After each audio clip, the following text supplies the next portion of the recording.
Good evening. Welcome to the Ordinary Meeting of Council, 24th of August 2022.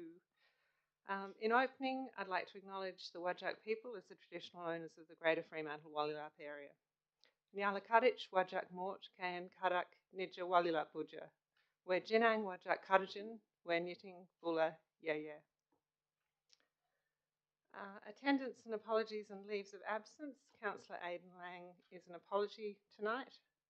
Everyone else appears to be here. Applications for leaves of absence. Councillor Moughlin requests a leave of absence from 21st of September to 3 October inclusive. So we'll move that. Seconded by Councillor Thompson. All in favour? That looked unanimous. Councillor Moughlin requests a leave of absence from 8th of November to 13th of November. Are we voting or seconding? So keen. Councillor Thompson seconding. All those in favour? That's unanimous. I request a leave of absence from 4th of October to 7th of October. So Councillor Thompson seconding that. All those in favour? They don't quite overlap, in case you're wondering. And Councillor Lang has requested a leave of absence for 28th September. Seconded by Councillor Thompson. All those in favour? Any others that I don't have noted down? Nobody's been inspired? No? Okay, good. Disclosures of interest by members. Do we have any? Councillor Jones. Yes, I've got a impartiality interest in item C22081. My daughter Julia Jones, my son-in-law, and a neighbour Rob Thittock are members of one of the bids. I haven't been involved in the bid at all. I haven't seen any documents or had any conversations about it, but I clearly have an impartiality interest. And the Local Government Act requires that I take part in the meeting and vote. Thank you. Others? Okay, I have a financial interest in Armc 2208-2, purchasing policy exemptions, because I've received hospitalities from one of the proponents listed on that list. So I will leave for that. We'll take it to the end of the agenda so Councillor Moughlin can come and chair. Okay. Where are we? Disclosure responses to previous public questions taken on notice. There are a number published in the agenda to the previous questions from 27th of July. Public question time. We're going to get that underway. I've got quite a few people on my list and pre-registered, and they look like, broadly speaking, the same people, and they're predominantly on C22081. And I think I saw Peter Blackall come in. Yes, as the first person listed to speak. I will call you up. You are recorded while you are speaking, so that is for the purpose of our minutes. So please do speak into the microphone. And you have 3 minutes, and I'll give you a bit of a hello at 3 minutes to remind you to wrap up. Thank you, Mayor. I'll be short and succinct this evening, hopefully around a minute. Good evening, councillors, Mayor. My name is Peter Blackall, resident of North Fremantle and a member of the Fremantle Bolo Steering Committee. My statement, as I said, will be short this evening. Last Friday night, there was a genuine buzz through the streets of North Freo, on the beaches, in the streets, at the school. Everyone was talking about the fact that news travels fast in our community. The North Freo Primary WhatsApp group lit up on the news that our Bolo may reopen again after 8 years. 8 years and 6 months now. The 9-person North Freo Bolo bid team, some of whom are here tonight, live and breathe North Fremantle, representing the mums, dads, kids, grandparents, as per our bid mantra, for the community, by the community. We say thank you to the city for acting and working on reopening our community club. We commend you. Let's hope it happens swiftly now. In the few months during our preparation for our EOI lodgement, this is what we achieved. We surveyed over 200 residents. We have 150 pre-commitments to social membership, facilitated a 60-person plus consultation day, visited 5 sister clubs in Perth and on the East Coast as well, in both Melbourne and Brisbane, secured the support of 15 various partners, workshopped ideas with key stakeholders on the wider precinct, including the North Freo Social Fund and residents alike, and formulated a sustainability strategy at a precinct level for energy provision to what we believe will be the Bolo and potentially the wider precinct. Importantly, we work closely with management at the Leederville Sporting Club, who have created an award-winning community social bolo. So let's make a goal here this evening to make the North Freo Bolo award-winning also. Our EOI is detailed, but in short, our key strategies I can name in 5. Open social membership, provide regular, consistent programming to the community, create simple, bookable spaces and affordable food and beverage, employ a targeted, creative arts and music program, and foster the social heritage and look to the future North Fremantle future generations. We wish to respect and celebrate the club's character, culture and heritage, while also invigorating the club with the creativity and innovation that makes Freo famous. And in fact, only this week did we manage to grab out of one of the solo bins a book of, I guess it's a diary from the 50s, which had been unfortunately thrown out. So this is the type of detail that our committee are into. Our proposed governance model is strong, it's fundamentally local, and built on business acumen and community principles. We therefore implore the City to ratify this evening as a North Fremantle community, now knowing that the North Freo Bolo bid is preferred, are expecting the community wishes to be met in a timely manner, as they have been waiting 8 years and 6 months to be able to properly access what will be, under our guidance, a wonderful community asset once more. Thank you for your time, and we're here to answer any questions you might have. Thank you, Mayor. Thank you.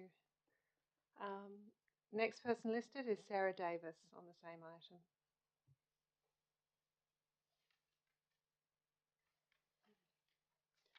Hello, my name is Sarah Davis. I'm a multiple small business owner, hospitality consultant, and community activator. I also make up one small part of the North Fremantle Social Club, and I'm here to speak on our behalf today. You probably know me for my recent works with the South Freo Corner Pocket and with my involvement in the recent activation of the South Ward in general. Since moving to the city of Fremantle 10 years ago, I've been instrumental in opening many of Freo's most successful establishments, such as Bread and Common, Madalena's, Wild on the Street, and as of this weekend, Freo's newest venue, La Lune. For the last 2 years, I've been busy establishing myself as a hospitality consultant and an advocate for safer work practices in the hospitality industry. Since starting my own business, my work has seen me predominantly work in the North Ward at venues such as Mojo's, Mrs. Brown's, Propeller, and Guildhall. During this time, I noticed the need for activation and the integration within the North Fremantle precinct. The activation of the North Fremantle Bowls Club and the way we wish to achieve it is about bridging the divide between the rivers and inviting the citizens of the city of Freo as a whole to enjoy a council asset, as we have previously been unable to do. Through establishing long working relationships with the surrounding local businesses, we plan to create a flow-on effect throughout and promote precinct integration of North Freo as a whole. We plan on maintaining our strong working relationship with Old Bridge Cellars and a long-time running family-owned business who've been servicing the Fremantle community for years. In addition, by managing our opening hours, we plan to promote the use of the neighbouring venues such as Mrs. Brown's, Propeller and Mojo's. Through our extensive community consultation and casting our net as far and wide as we possibly could, we've managed to procure some pretty incredible letters of support and for use. For example, Fremantle Biennale is interested in using the space for the next Biennale festival. Almost everyone in this room attended that festival, which was held throughout the world. We'll establish a daily health and wellness program and introduce a Sunday farmers markets for the residents of North Fremantle to do their weekly food shop. We have local families on board, such as Luke Longley and Anna Gare and family, who have moved to North Freo in the late 70s and still reside there. In addition, we have been able to gain the support of some truly incredible locals, that of Scott Ludland, Ben Eltham, and our own Ross McCallum, a long-time resident of the North Ward. It is of our opinion that the city of Fremantle is a city that thrives on community development, creativity, collaboration, and diversity. You'll see that displayed in droves if you refer to our committee. Within our core committee, we have, but are not limited to, hospitality professionals, early childhood educators, academics, union organisers, property developers, musicians, graphic designers, tradespeople, and even our very own brewer. all who have proven themselves to be established community organisers also. I would think that the strength and the social capital that the well-established diversity and the gender split, the international collaboration that we have demonstrated alone would be of great interest to the council, as the city of Freo is the true representation of present-day Fremantle. I believe that the residents of North Ward could have activated the space in the previous iterations. We wouldn't be having this meeting, nor would we have had to go through the immense effort of an EOI process. It will be mentioned here tonight that the city of Freo has a does not seem to need another singular use bowls club. The North Fremantle Bowls Club is formerly a site of expression, sharing skills and ideas, watching the kids flow over in the green, a place where I met some of my best friends in the world. Some of them are here tonight. As one of the voices of the modern Fremantle dream, I would hate to see the site lost. All we are asking for is a chance to establish a site for true expression and inclusivity and to add to the legacy of the great Fremantle residents that came before us. Thanks, Sarah. Okay, I did let you go a little bit over. I'm going to get a little stricter. Rebecca Thompson.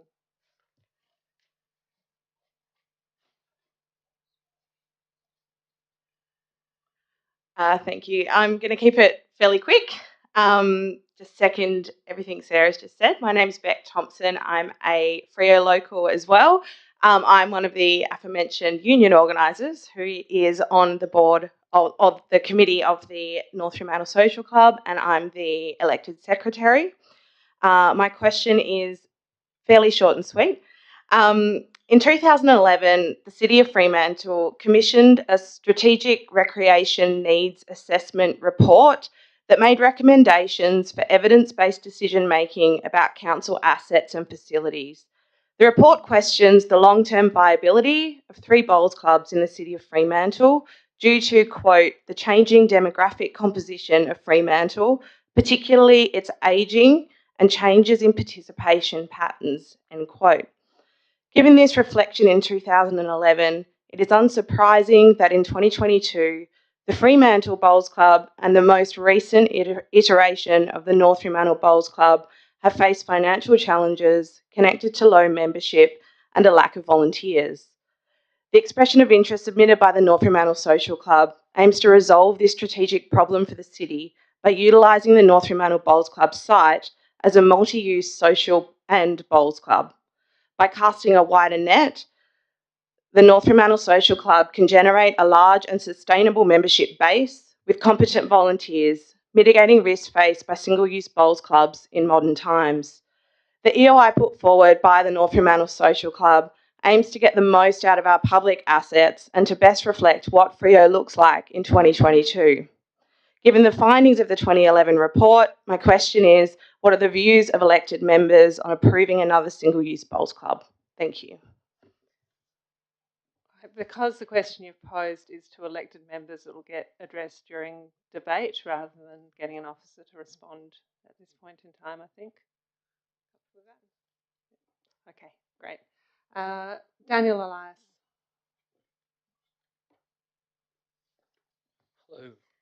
Hello, Council. I am Daniel Elias. I am also a union organiser and one of those academics involved, and Vice President of the North Fremantle Social Club. I just have a quick question that needs clarifying. Could the City Administration officers clarify the inconsistency found within the agenda stating a strength of the new North Freo Bolo is, on page 114, quote, a non-for-profit organisation and as such would be eligible for community rent and other remuneration options applicable as the operator establishes the premise. Indeed, such concessions are consistent and normal with non-for-profit organisations. Then later, the city officers contradict themselves, remarking on page 116 that their non-for-profit status is a weakness, adding, quote, their lesser reliance on fundraising grants and in-kind support, end quote. Could the city administration clarify this inconsistency behind their rationale? But before that, I would like to say a quick thank you on behalf of the North Fremantle Social Club.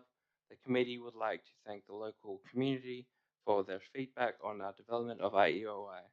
We are humbled that the North Fremantle community and the Fremantle community at large turned out in their hundreds at our public forums in June 2019, March 2022, April 22. We would also like to thank the residents of North Fremantle who took the time to respond to our surveys and who spoke to us at length at the numerous door knocks that we carried out.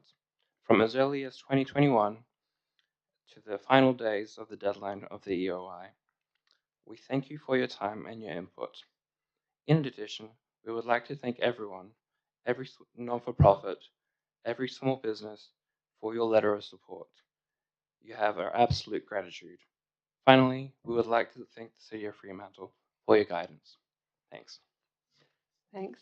Daniel, it was a little hard to hear you, and the director wants to respond to your questions. So if it's all right, if you could hand where you've written down your question, even if it's in not the neatest handwriting, to Melody, we'll have a look at it and answer the question just a little bit later in question time once we've had a chance to look into the detail. Thank you.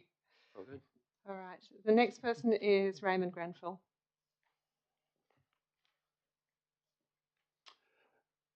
Hi, I'm Raymond Grenfell. I'm the president of the North Freo Social Club. I've lived in Fremantle my entire life, so it's the first time I've addressed council. It's a first for everything. Not surprisingly, I wish to speak in support of the North Freo Social Club's EOI, and particularly, I guess, address one point that I think is very pertinent to not just this project, but to community space in general. Council have repeatedly stated the need for multi-use facilities in the city of Fremantle. This is a desire shared by many in the community. In the comprehensive consultation conducted by us, the North Fremantle Social Club, over the last 4 years when we began working on this project, in our various attempts to activate the former North Fremantle Bowls Club, both local residents and the broader Fremantle public time and time again stressed the need for a community space that caters to the entire community, no matter their age, identity, background, or locality. This is further represented by the more than 20 peak community arts and advocacy organisations that are supporting our EOI, including the Ethnic Communities Council of WA, Fremantle Biennale, ENCL, RTRFM, RecLink, and many, many others. In an age when the importance of community space is realised more than ever, and given the history of many failed iterations of the bowls clubs in the cities, we strongly urge Council to consider supporting our EOI as our inclusive and accessible proposal truly represents a diverse cross-section of the community rather than just representing a single interest group. Thank you. Thank you. And I've got Misty Allen, I think. Misty's elected not to speak today. I think it's already been addressed by other members. Okay. Does that bring us to you, Harry? Hi folks, I'm Harry Davies. I'm with the North Fremantle Social Club. Before I get started, I'd like to thank both the council, the staff of the City of Fremantle, and Her Worship Hannah, the Mayor, for granting me the opportunity to speak with you today. Cool, so we would like to ask whether the council would consider delaying their decision so a more in-depth analysis can be undertaken. Our group wasn't even mentioned by name in the agenda, and none of our strengths or weaknesses were offered in comparison to the other application. We feel that we were not given fair representation and that the merits of both applications should be considered, especially when the two parties were finalists from a larger pool. We respect the officer's comments, but our submission should be referenced when discussing the strengths of the Bolo's application. We're also concerned by contradictions and inconsistencies mentioned in the agenda. The first one that I noted is under the financial implications, where it says it'll be predominantly community-based. Predominantly, I don't understand why that word was included when it should be a fully community-based submission. Then it goes on to say that the city would reasonably be expected to provide a level of funding. We'll come back to that in a sec. It also says that there may be, the city may be required to carry out building works. A full costing analysis of this will be provided. Why I think those are important, because those are both unknowns at this point. The city are expected to provide, where are we, sorry? Cool. The other thing that I noted was under legal implications, where it says being a club license, this is in regards to the liquor licensing, of course, being a club license, it cannot be transferred to another entity, being the current or previous bowls club, to either applicant. And then in the next paragraph, it says, despite this, the North Fremantle Bowls Club has expressed willingness to hand over this license to a new tenant. So they basically said that it can't be done, but the last people want it to be done. So I don't understand how that works either. We feel like there's not enough information provided for either application to give an accurate idea of how the facility will be run from the get-go, based on the financial implications of the city being expected to bring it up to a reasonable standard and take further works maintenance-wise, when it hasn't been stated what those works would be or what the potential financial cost of that could be. We would feel that it would be fair if more time was granted to determine these variables before it's voted on, so a more informed decision can be made with confidence. It's also been noted that some of the other applications, or the other application, is generally feels by North Fremantle residents for North Fremantle residents, which we would love to conclude and create a fantastic space for North Fremantle residents, but more Fremantle and the wider community at large. The median house price in North Fremantle is $1.25 million. The unit median price for a unit is $832,000. The median rent is $800 per week. So it's a bit of a barrier of entry would be your net worth and your income for being a North Fremantle resident. And with that in mind, we'd love to live in North Fremantle, but we simply can't. So if it's only going to be those folks who are able to create a facility, it's going to be kind of by the rich for the rich sort of thing, where we believe it should be a more open facility for all, from all backgrounds. Cool. Thanks, Harry. Thank you. And I've got one more speaker on this item, and then we'll go to other speakers. Ella Churchwood.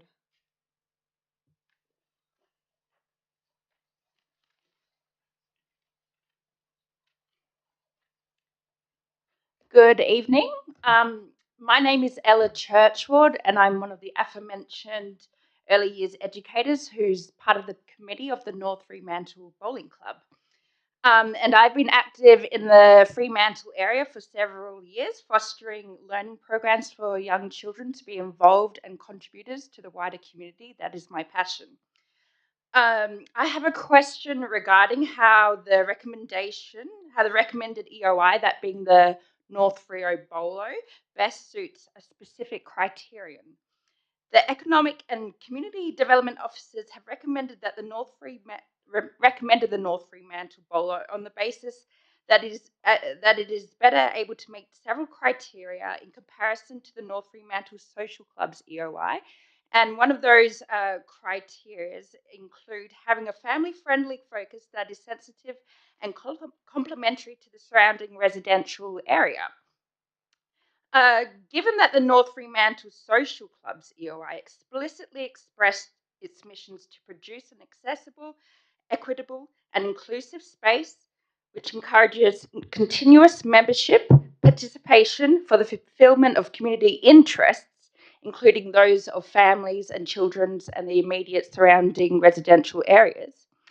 And given it expressed the commitment to regular family and family-friendly events, and given our EOI expressed an endeavour to foster a sense of community ownership and nourish the local district by bringing people together through mutual interests, and given that the North Fremantle Social Club's financial sourcing was based on a variety of sourcing, including membership, fundraising, community grants, venue hire, event ticketing, of which food and beverage, including alcohol beverage takings, only constituted a small amount, Can the administration officers please clarify how a non-for-profit organisation, namely the North Frio Bolo, better suits the criteria considering their takings or their financial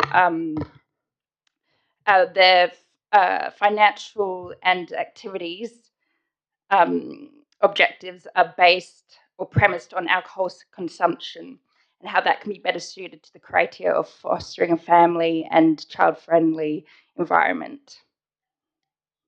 Thanks, Ella. I think that's probably something that will come up in the debate. What I'm going to do is I'll go back to the director on the question that was asked about some of the evaluation, I think, that was captured in the minutes. But what I do want to let everyone know is in the time since the agenda has been published, elected members have requested and have received the evaluation reports for the written and face-to-face considerations, and also the original submissions from both of the final two proponents. So I think there was some question about, has that been shared, and it has. So I'll just let the director respond on that specific one.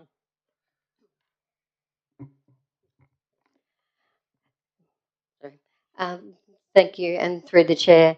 Well, first of all, I mean, I'm grateful for all your interest and passion and genuine commitment to this process. In response to the questions that's been asked, the council report not simply, but does reflect the evaluation panel's assessment of both the written and the face-to-face presentations. So it's just a high-level summary of what we've assessed over those two particular processes. I might just leave it there, I think, for the moment, and we'll have more opportunity to converse through the debate process as well.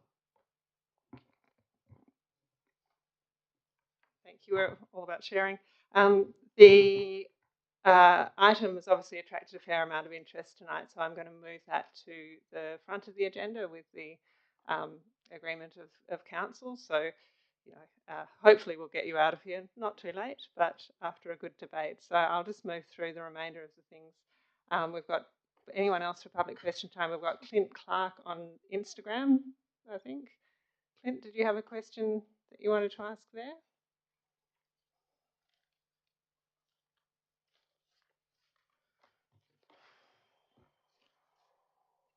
Okay, good evening, councillors. I bring to your attention an Instagram post by Mayor Hannah Fitzhartage, in which she suggests a business next door is attacking her mother over the Jipinga parking issue. Clint, I'm going to stop you there because I've declared a conflict of interest in this matter, so I'm going to have to ask the Deputy Mayor to chair this part of public question time, I think. Take the CEO's advice, but yep, I'm out. Thanks, Frank. I'll need another.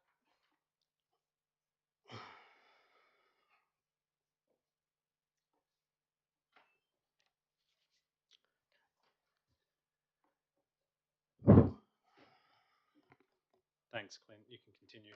That's right. Okay, Frank. Firstly, I need to reject why Hannah's leaving again, because that was actually her post, and I'm a Fremantle ratepayer, and it's under Mayor Hannah Fitzhartage's Instagram post on July 28th, 2022. So why is she walking out when she's actually brought something up and there's suggestions about my business and also about Maria?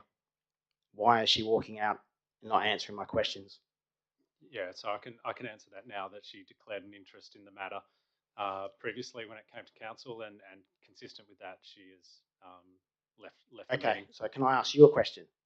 On the 30th, on the 30th of November 2021, we had I emailed yourself, Glenn, and Hannah, and I sent the photos of Hannah's mother parking in my bay, half in my bay. And I'd let everyone know here, I pay for this bay. It's it's $215 a month, and it's been on for 14 months. So I sent you an email. We all included Hannah, and I showed her a photo of her mother. So how can she state that she only declared an interest when Maria put a motion up at FPOL for an inquiry into this? No one would listen to me until Maria actually stood up for me, and Carmelo from Streetwise actually published something. It has been silenced. Glenn, 100%, I've emailed you a fair few times about this as well. We've had meetings. We had a meeting on December 14th. You, Glenn, and Frank, we had a meeting and we openly discussed this situation. Now, as Deputy Mayor, you then, by law, would have to go back and brief Hannah about the conversations that we had. There is no if, my's, or buts anymore. Hannah needs to face the music. I'm a ratepayer and I'm a 22-year business owner at the City of Fremantle and a local resident. So my next question is to Glenn. Glenn, I gave you a letter of demand on the 26th of June about my parking bay because I want all my money back for last year from all the discrepancies. And I sent it to you, and I've sent you, I think now, 5 requests. Why haven't you guys, and we had a meeting only 2 weeks ago, you and me, and I've had nothing back, and I feel I'm trying to get silent, so I'll just go away. Is that how we treat ratepayers? Through the chair, I can respond to that. I did meet with Mr. Clark 2 weeks ago, and I advised Mr. Clark I'd provide a response. Up until this time, I haven't had officers available to undertake the research in regard to the matter. So the question was, when did you first raise the parking issue with the city? And I said I'd go away and investigate that matter, and if I felt that the information you provided verbally to me was correct, I would deal with that matter. That matter has only started this week, Mr. Clark. Okay, I'm going to continue my final. So basically, I'll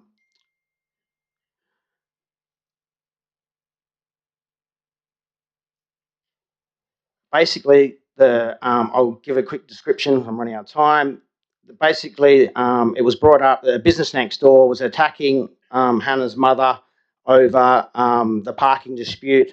There was no mention of the information I've just told everyone now. I actually spoke to Hannah's mother personally myself for a good half an hour, offered her my bay Monday to Thursday if she wanted to pay for it, and I heard crickets.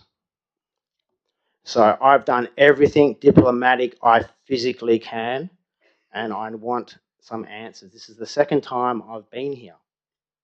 I really want some answers. So first, sorry, Mr. Clark, we're coming to the end of your time now. So we'll need to wrap up. The next thing is that obviously my fam. Can I have 20 more seconds, please? 20 seconds. I'm offended, and my family is deeply offended by the post. There's been nearly 200 people that have agreed with Hannah over that post, and there's been a lot of bad comments suggesting that that person is a bad person, and it is totally unfair that the way the mayor's post has been posted. All right. And I asked for a public apology. All right, thanks, Mr. Clark. Appreciate it. And as the CEO mentioned, he is working to address the issue. And we'll come back to that letter of demand again, please. Yep, staff member can take that from you. Thanks. Thank you.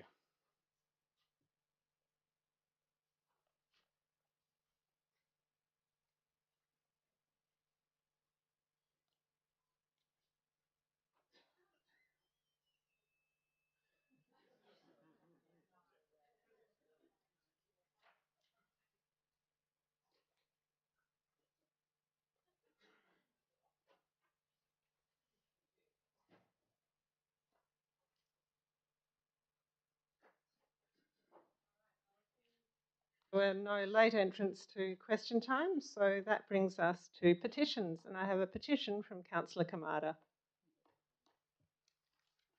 Thank you, Mayor Fitzharding. Yes, Councillor Graham and I met with Alice Wolfe last Thursday at Griggs Park in Hilton, where she presented us with a document that identifies concerns about safety in the area and highlights some potential improvements. And they've given us a document which I'll hand to the officers soon. The Hilton demographic has significantly changed in the last 5 to 10 years, and the area is now very family orientated. And it's something that I noticed door knocking in the previous election. Griggs Park has become a popular meeting place for local families and community groups such as the fortnightly Hilton Dads group and the informal Mums group on Thursdays after school, and a constant stream of birthday parties and playdates. The issues that they would like considered, the speed of buses and cars on Oldham Crescent, Hilton, and the lack of infrastructure to get to Griggs Park safely. Thank you very much. So that's going to bring us to the confirmation of minutes. So I'll move that Council confirm the minutes of the ordinary meeting of Council dated 27 July 2022. Seconded by Councillor Moughlin. All those in favour? That's unanimous. Okay, that will bring us to elected member communication. I'll start with Councillor Sullivan. I've asked Councillor Sullivan if he wouldn't mind saying a few words about Bernard Sieber, who was a great loss to our community in recent times, and we just wanted to acknowledge. Thank you, Mayor. Yes, I would like to just mention the passing of Bernard Sieber, who was a long-time architect in Fremantle, has been a resident in Fremantle. He was more recently living north of Fremantle, but his practice is literally 100 metres up the road from where we are today. For me, Bernard was a friend. He was an architectural mentor. He had a particularly unique intellect and a way of going about things, but he was also staunchly dedicated to social and civic duty. Bernard completed quite a few buildings, civic buildings particularly in Fremantle, including the change rooms at Leighton Beach, and also what were supposed to be the temporary change rooms at the Fremantle Leisure Centre, which have been there significantly longer than anticipated. But he also did the crematorium and the chapels at the Fremantle Cemetery, and also the award-winning Hilton Community Centre buildings that brought that centre together as a really fantastic functioning place for the community. His practice is also in the process of doing the designs for us at the South Beach change rooms as well.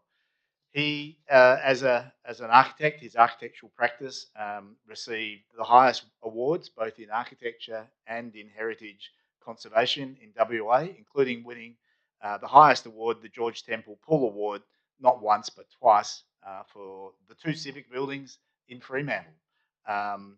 He is incredibly well regarded in the architectural community, and his passing is certainly being discussed quite actively with a lot of sadness, but also a lot of joy in the sense of the what he's left us as his legacies.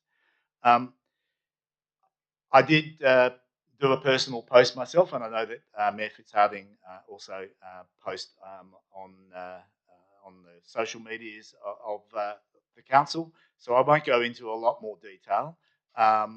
But I would just like to acknowledge Bernard's contribution to Fremantle, but also to pass on our sympathies for his young family and all of the people in Fremantle who were part of the community that he helped create, and all of the architects in Fremantle who are part of kind of his hood.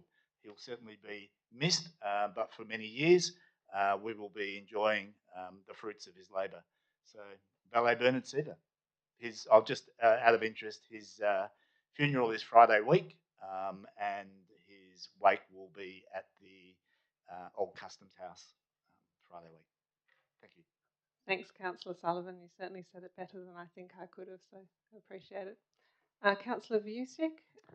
I don't know. You might. I wish to make a statement regarding the Instagram post. You may. We'll put that one on hold, and I'll go to the other 2 elected member communications, and then I'll pop out for that one. Okay. Thank you. So I've got Councillor Moughlin.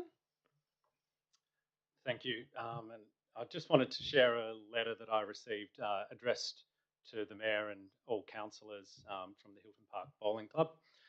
So on behalf of the committee and members, we would like to take this opportunity to thank the City of Fremantle for approval of our grant.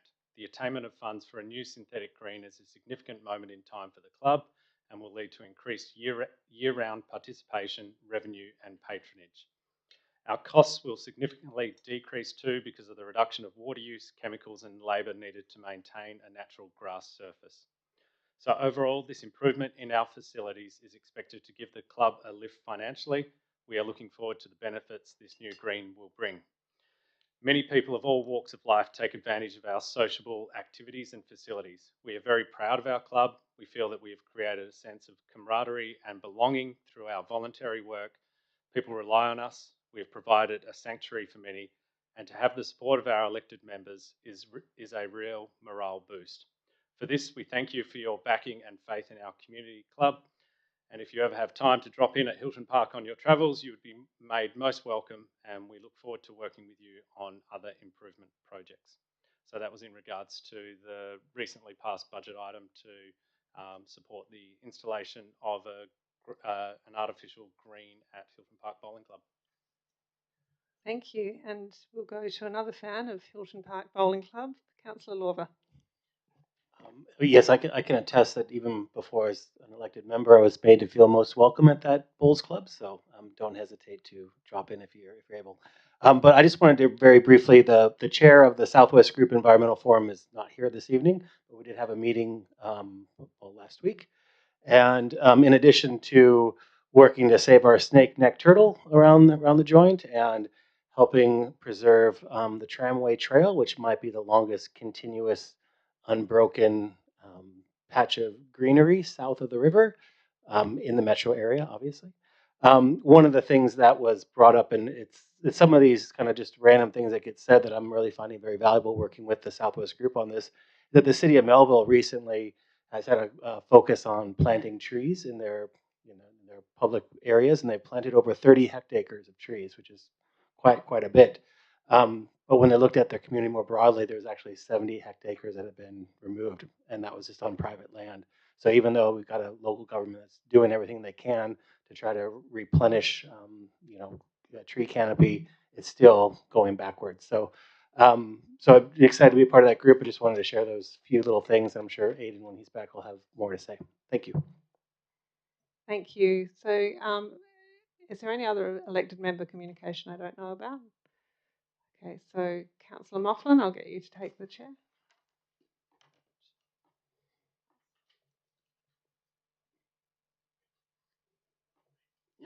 All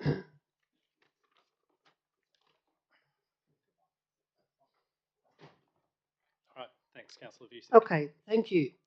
I'm asking respectfully Mayor Fitzharding to take down your Instagram post in which you state, I was deeply disappointed to learn that Mum had been subjected to public and sustained criticism about a council administrative matter from a neighbouring business owner to her workplace, and worse still, one of our councillors. All I can say is that we need to have higher standards than this. If we want to inspire good people into public life and work hard in the service of our community, then let's not reduce ourselves to attacks on the families of elected members. I am the councillor who represented Clint Clark's parking issue in the chamber due to the city failing to act in the unlawful parking of Japinga employees. Clint Clark paid for his parking, and the city over a 14-month period failed to infringe the offending parking nor provide redress to Clint. One of the employees is related to Mayor Fitzharding. There is an email addressed to the Mayor asking for her help in resolving the unlawful parking. I was his last resort. I did my job as an elected member to represent a ratepayer. The parking issue is not an administrative matter, but a clear breach of parking policy. I did not attack the Mayor's family. I do hold myself to higher standards. I am asking respectfully Mayor Fitzharding to take down your Instagram post. Your post is disrespectful to Clint Clark, a ratepayer, and someone who is the victim here, and a fellow councillor who took the oath, like you did, to represent all constituents equally, honestly, and truthfully without fear nor favour. Thank you. Excuse me. Thanks, Councillor Busick. Could someone please ask the Mayor to return?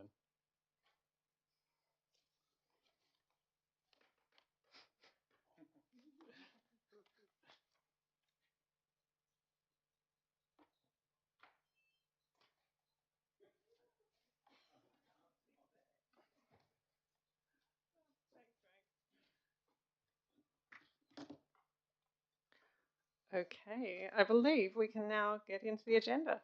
So as I previously noted, we're going to bring forward the item on the North Fremantle Bowling Club. So I will move the officer's recommendation. Can I have a seconder for that? I'm looking at my North Ward councillors. Councillor Thompson. All right, let's open up debate. Who would like to speak on this item? Councillor Sullivan? Yeah, I might go first. Thank you to all of the presenters. And I think I think that the two submissions that we as an elected body have now seen are both excellent. There is absolute merit in both of them, and you should all be commended for the amount of work and the passion that have gone into those submissions. And I would also like to emphasise to everyone in the room, including my colleagues, that we have a situation where the report basically gave us a conversation about one of the submissions. And it didn't provide any detail really about the other shortlisted submission. And that has probably created some tensions and some, in a sense, a rivalry approach to the conversation in the room, when that probably, absolutely, is not what we want in our community and not something that we should allow to continue. Because the reality is, what we set out to do from the very beginning was to say to the broad community, we want to try and find the best way to bring the best ideas together, all of them, and to find a way to get the best use out of a community facility.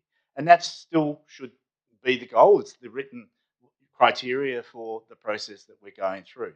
So in that sense, hopefully whatever we do tonight, we can encourage everybody that's passionate about that space to cooperate in a way that does bring the best of the best together.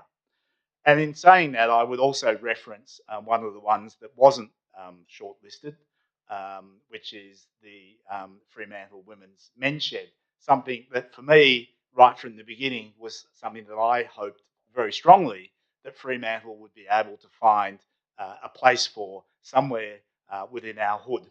And to read, I guess, their reaction, which they posted in social medias, was of great disappointment, the sort of almost that sense of betrayal, which is perhaps a little bit unreasonable because we can't always, find a home for someone immediately. But the sense that, we'll have to go, elsewhere outside of Fremantle, into the northern suburbs somewhere, sort of thing. And for me, that's sad because the men's shed grew here. The women's shed movement should grow here as well. And so for me, there are merits in the applications that came that haven't even been put in front of us. And for me, I haven't lost sight of that agenda of wanting to bring things like the women's shed into whatever we decide this evening or into the future. An observation that I had as well, which is that there are two amazing proposals in front of us, which have been weighted in a way that is pretty level. You're talking about a nose in front in a Melbourne Cup, not a clear distinction between the benefits of one and the benefits of the other. And it just made me think, we actually have two community halls in North Fremantle, side by side, effectively now. But it's no longer just a bowling club and a community hall. It's a community hall and a community hall. But it's more than that. It's a whole precinct of community activity, whether it's the skate park or the farm or the two buildings and the like. There is a lot of space there. So again, I get back to that notion of surely there is enough space, in fact, for everyone. I'm almost questioning now why we would hand over half of that precinct to a community organisation to run, rather than actually say all of the things that are there should be brought together as a whole and run together as a whole. So there's a part of me that it's late in the day and in terms of this process and sort of second guessing yourself, but it comes about because of the greatness of both submissions. Is there a way that we can include all of the good ideas? The single way of summarising the distinctions, I guess, between the two submissions, and I don't even want to go to negativities. There are differences, say, one keeps more bowling green than the other one, and those sort of things. They're fairly subtle differences. But the main difference is that I picked up was that one is very focused on the North Fremantle community. It's not just a bowling club, so that's a sort of disingenuous view of it. It's focused on the local community and bringing that together in a really strong way. And I've known that community for a very long time, and I have absolutely no doubt that passion and capacity can be achieved. And the other is a little bit more whole of Fremantle approach and has elements of it which are from a demographic, from a part of society that perhaps isn't necessarily represented in North Fremantle, but is absolutely represented in the broad part of Fremantle. And in particular, some of those elements have been under-provided for in recent time because of the loss of other facilities south of the river. So there is a part of me that understands the difference of those two things. And I think about the strategies that we're putting in place for other community centres around Fremantle. And one of the things that strikes me is that we have consistently said as a council that in going into the future, we will want to see more shared activity in centres and that the centres should be available for the broad community of Fremantle as well. So even conversations about, do we close some of the smaller centres and create bigger centres that are more strategically located so that we can get better bang for our buck in terms of the benefit for community. So I know that Councillor Pemberton has a motion to defer this for some conversation. It is my preference to do that. I don't want to be in a situation tonight where I have to choose between something that's really good and something that's really good, but they're just a little bit different, because I want to actually see if there's a way that we can bring that together.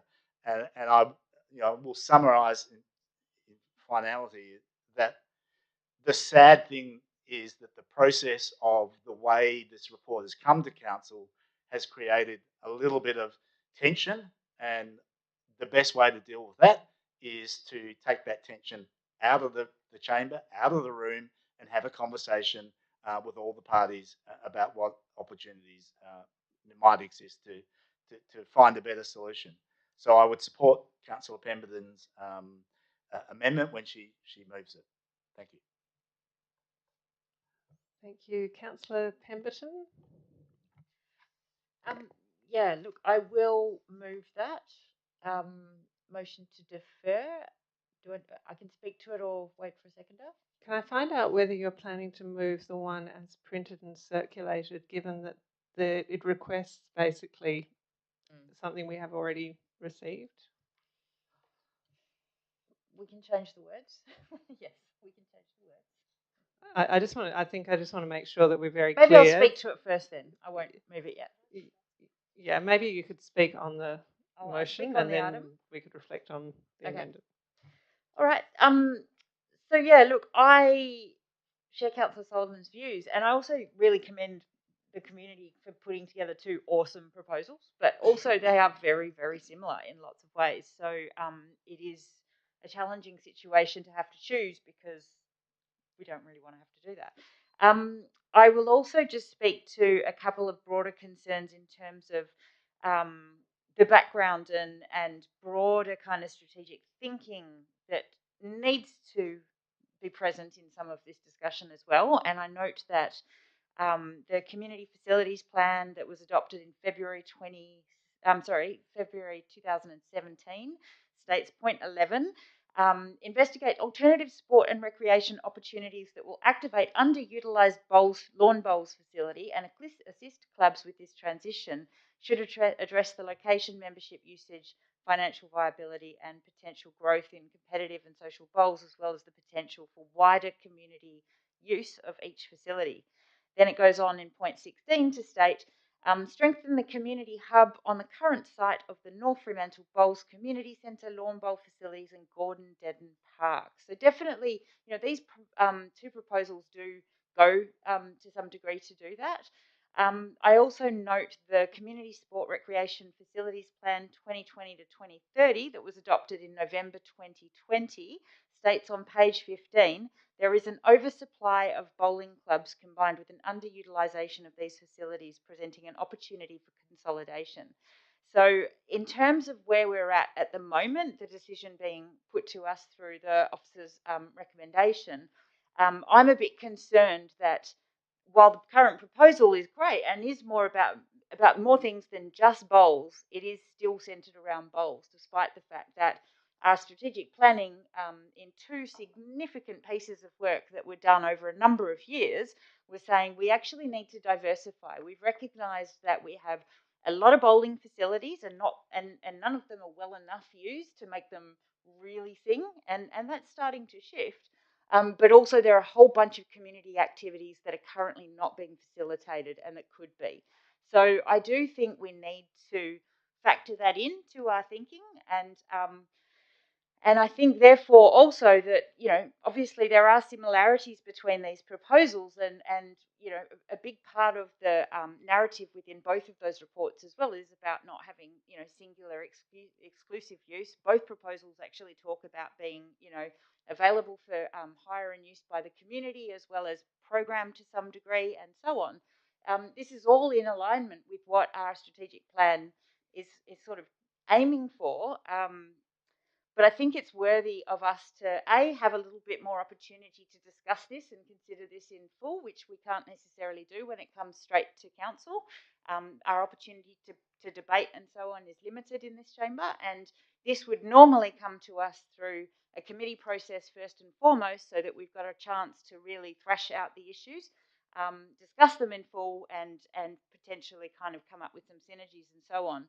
I also note, I'm very grateful that the background information was sent around after I requested it on the weekend. But I do think, and it's noted in some of the public commentary tonight, that not disclosing the full and transparent process, in a way that is, really accountable in terms of how we've come to this conclusion, how the staff have come to their conclusion around the recommendation, and then what therefore informs our decision making and so on. And I think it's only fair that the report kind of be updated or rewritten with some of that content that is appropriate for sharing, similar to how we do with other EOI processes or tenders and so on, where there's usually some kind of metrics explained and rationale explained that is not just solely talking about one applicant out of a number. So yeah, I think that we might not end up in that different a space, but I think given that this issue has actually been on my agenda, I've been working on this for maybe 4 years. I reckon a month is okay to wait. Thanks, Councillor Pemberton, and I understand there's some drafting going on over here for a potential alt rec. Councillor Lawver. Thank you, Mayor. I also want to thank the book community for putting in two really great submissions, and thank the staff for sending around that additional information on late Monday night.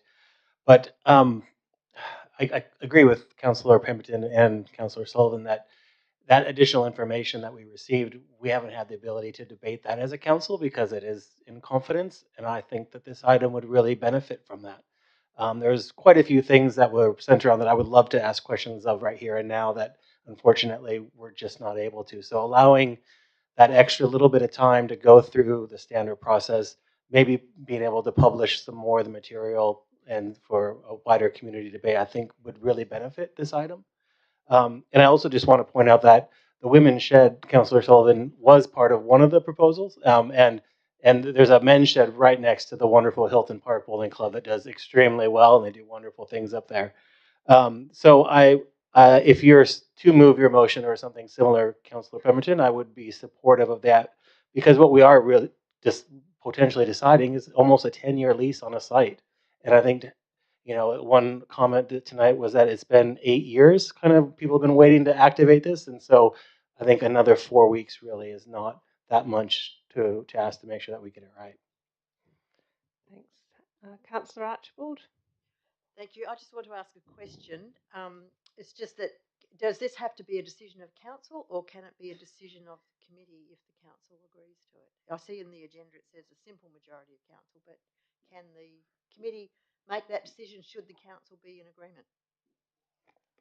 Council can certainly delegate to the committee to make the decision. Thanks. Councillor Moughlin? I always do that. My legs are too long and bash into the bar underneath there. Yeah, likewise, I just wanted to thank both groups for putting together fantastic submissions, and the amount of work that has gone into both of those is clear. It wasn't that anything was done on the back of an envelope, and there's been significant thinking that has gone into this. I just wanted to raise a couple of things, and my thinking has most probably shifted sitting here tonight, listening to both the public comments and also fellow elected members. I'm maybe just a little bit uneasy to be able to make a decision at this point in time in regards to, or to move ahead to look towards putting a lease together when we don't have a good understanding of cost implications for the city. And I think that's most probably some additional work that would be good to be done, so that we do understand where the options are at, and the amount of work that the city is up for both getting facilities up to scratch, but also then ongoing maintenance as well. But maybe, and you know, with both submissions seeming similar but different, I'm wondering if there's an opportunity to make a request to staff as part of that deferral to have a conversation with both groups to see if there is an opportunity to come to a position which is greater than the sum of the parts. And I can't make the call as to whether the two are incompatible, but it would be good to understand whether that's there and we're not actually excluding some of the really good options that exist as part of that. Thanks. Councillor Groom? I would really support an additional amendment sentence or whatever to that effect, because I have just sat here tonight, again, kind of awed by the effort that's gone in, but devastated that we've got two such skilled, committed community groups competing with each other for what's a really big, generous space. And so if there's some way that we can find an outcome that actually synthesizes this energy and passion to everyone's benefit, I would just be so much more comfortable with that than having to what feels like really picking a name out of a hat, because they are similar, slightly different, but both really compelling proposals. So yeah, I would hope we could find some goodwill and creativity to really harness what I can see in front of us and what I've heard tonight. Thanks, Councillor Groom. So it sounds like Councillor Pemberton might be moving towards a referral motion to FPOL with perhaps those two things noted. It might be a good idea to perhaps check in with agendas and minutes and make sure you feel like this is capturing where you're at. While we do that, Madam Chair and the Councillor, yeah. Councillor Pemberton has already spoken, so she's not able to move. That's okay. Good to know. Councillor Thompson, you wish to speak? Thank you. Yes. Look, I'd just like to speak in support of the officer's recommendation. I do think there's been a bit of misunderstanding about this. The original reason given for perhaps referring this on was because there wasn't sufficient information. So that appears to have been settled by the distribution of both of the confidential attachments, which lists the and the assessment process that was undergone by the 4 officers. The difficulty I have with referring it on is because it is a matter of having been dealt with over quite a period of time, and there is significant interest in this in the local community. And let me say, I think the biggest difference between the two applications is that, and I will say this quite clearly, the people involved in the successful one, I know all of them because they are long-standing members of the local community. I can say, and forgive me if I'm wrong, but of the people who presented here tonight for the alternative, I don't know any of them. Now, that in itself is not a reason for voting one way or the other, but what it does tell you is it's the difference between what we were looking for. So certainly in terms of the discussions that I've had, I have always been looking for a facility that is going to support and provide facilities for a local community, the local North Fremantle community. Indeed, I have some difficulty with some of the statements that were made, for example, by the other application. I mean, really, when you make statements about a community and you dismiss them as by the rich, for the rich, I mean, that's a kind of, where does that come from? Where it sits badly with me. And indeed, I find that the issue really is, do we want a local community facility that provides local services? And indeed, it's not just simply a bowling club. The reason there's going to be some bowls is because there's a bowling green there, and to do anything else with it is difficult. But my view is that I don't particularly want this to be a facility for people all over the place to come to. It's not that size, it's not that kind of facility. It's a local facility run by local people with local expertise. So I think that the process that the officers have been through in addressing and looking at the criteria, looking at the applications, and the process that they've gone through in terms of interviewing the applicants has been quite sufficient. At the end of the day, if this gets referred on to for further consideration, again, I don't have a particular problem with that, but I do think it's, and I do think that as I understand it, the officers have advised me that there has been some discussion about the possibility of the two sides, the two applications getting together, but there seems to be some reluctance. I'm not sure on which side. So I would certainly support some of the things that Councillor Sullivan has said, for me, the issue will come down to, is it a facility for local people, or is it going to be something bigger, the biennials, all the other organisations that might take a slice of the action? So at the moment, I am happy to support the officer's recommendation. Members, did anyone else wish to speak? Councillor Thompson, you've caused us a quick review of standing orders, and if there's this particular one that you want to refer us to, please do. But we don't see a problem with Councillor Pemberton moving a procedural motion at this point. Councillor Graham. Yeah, look, I wasn't really intending to speak on this one tonight, but seeing everyone else is having their 2 bobs worth, I might as well have mine. And being a bowler, I don't know whether I've got a bit of an interest or not, but I'm not a professional bowler. So. But look, looking at the scoring, and my whole life was in procurement and doing all this sort of data work. At some point, you have to make a decision. And I'm, for one, I'm a great believer in you make a decision, and if it's a hard decision, you make the decision. If we defer this back to FPOL, it'll just go into another talk fest. It'll just go around in circles again. It'll come back here in the end of September. We'll discuss it all again. But the scoring and the rationale for why the North Rio Bolo has been presented as the recommended applicant will not change. I mean, we've got the independence of the officers who have clearly gone through each submission, and there was, about 6 of them. So, I back the officers any day. They would have made a very good decision on this one, and they would have known it was a difficult decision because of the actual site and the publicity around the North Fremantle Bowling Club. So that is part of my reason for this.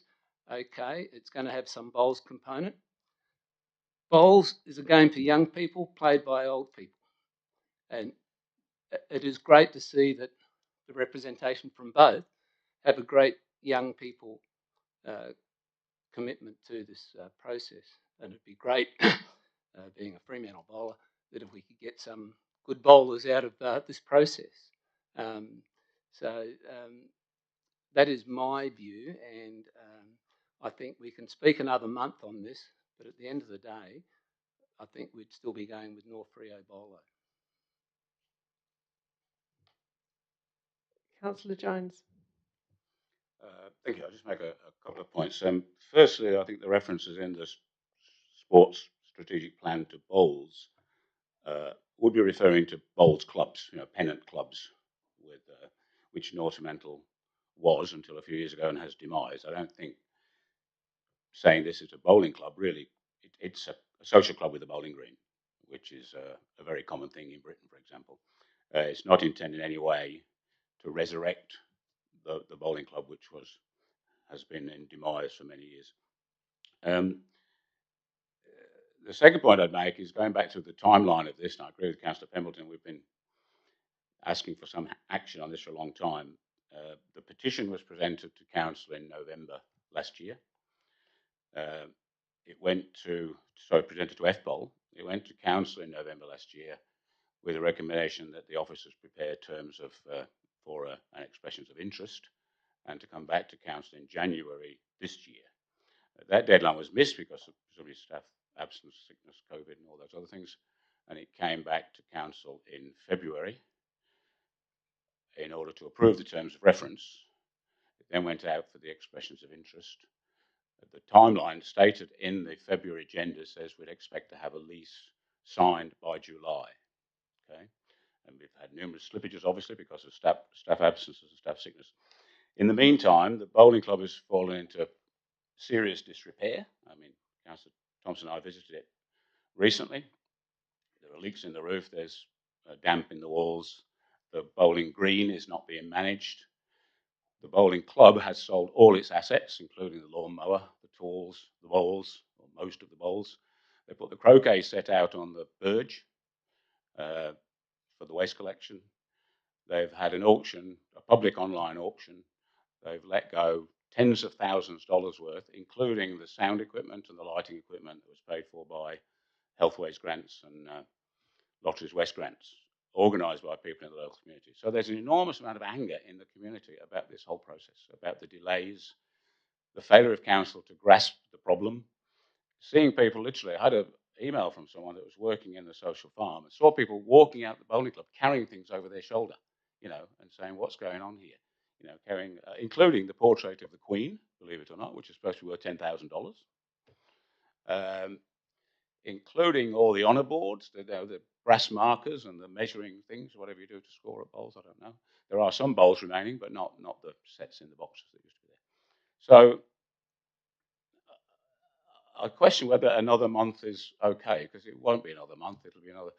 My understanding is if the council wants to question this process by the officers, then we really say we're going to start again with a new set of criteria and have another 6 months of inviting new applications.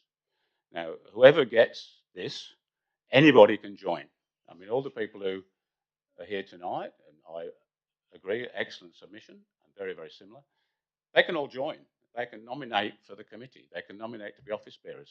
They can run any sort of activities they want to run there. It doesn't, all we're actually recommending tonight is who the temporary office bearers will be whilst they set up their incorporated body, hold their general meeting, and appoint their office bearers. Now, there's no, I don't think anything says you have to live in North Fremantle to be a member. There's no restriction on the sorts of activities that can be held there.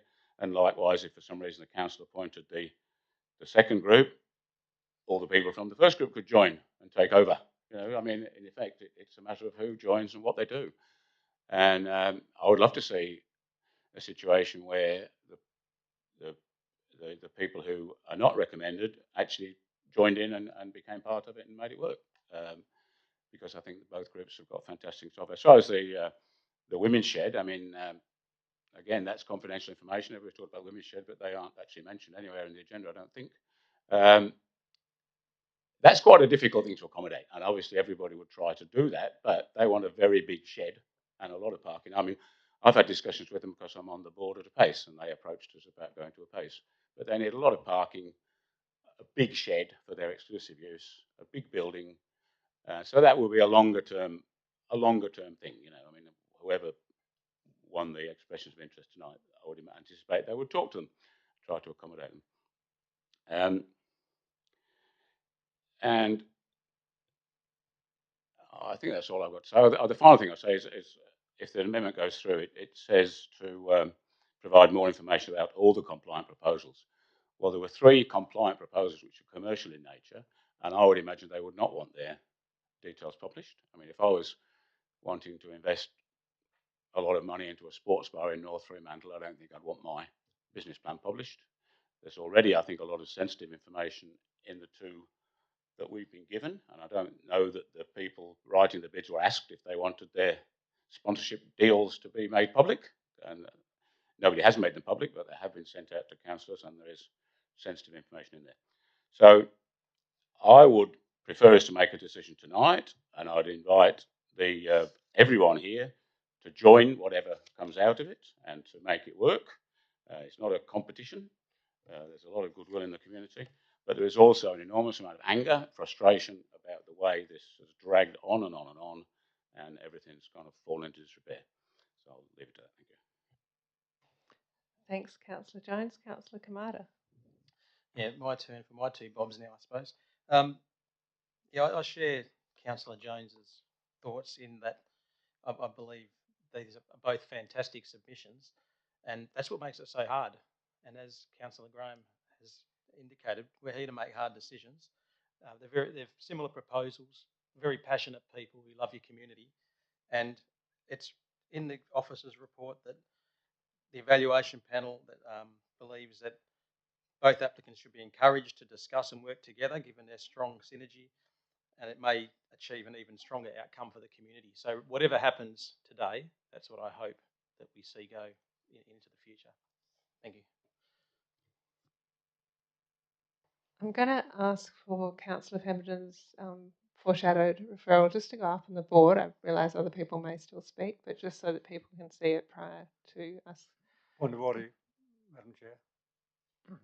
Yep. Councillor Pemberton can't put a alternative motion. If I'll refer you to standing orders 10.3. A member who has moved, seconded, or spoken for or against a substantive motion or any amendment to the substantive motion cannot move any procedural motion, which, if carried, would close the debate on the substantive motion or amendment. Okay, so we'll call it my foreshadowed referral motion for the time being. Well, I will move it if she doesn't, and I haven't yet spoken. That's fine. Cool. Councillor Vusic, I think you're the only person not to have spoken. Did you wish to speak on this item? Can't add anything that would be different to the debate so far. Thanks. Okay, well, I'll speak, and then I will move the referral motion that you can see up there as part of my speaking. I guess going Sorry, back... Madam Chair, point of order again. You are the one that moved a substantive motion. So you're unable to move this motion. Standing order. Please, I would beg, sorry, councillors to read standing orders. Yeah, I have read standing orders. I think what you're seeing is that with the evolution of the debate has got us to that place where, we perhaps couldn't have foreshadowed tonight. So we can definitely debate standing orders, or we can get on with the debate. Perhaps Councillor Busick will consider moving it. Okay, I'm just going to speak on the motion. Effectively,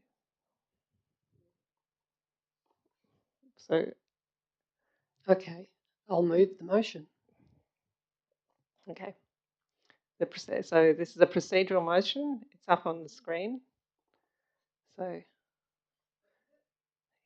Councillor Pemberton's seconding it. We can't debate a procedural motion yet. I can't close either. So I can't say anything. Excellent. I can't speak on this motion, is what we're just establishing. I can't speak on the previous one or this one. So, but that's fine. Thanks, Councillor Busick. That's good, Councillor Pemberton. So we'll have a vote on the procedural motion, which is to refer the item to the next FPOL committee, which for the information of the gallery is in 3 weeks' time. So I will ask for all those. Sorry, can I just ask the proposers of the amendment to remove, to just insert all the compliant community-based proposals? I don't think there's any point as. Okay, I Well, would be. We decided I'm going to take officer advice on that one. So, compliant community proposals or compliant proposals? Yeah, I mean the confidential information issue. Community, so community. Yeah.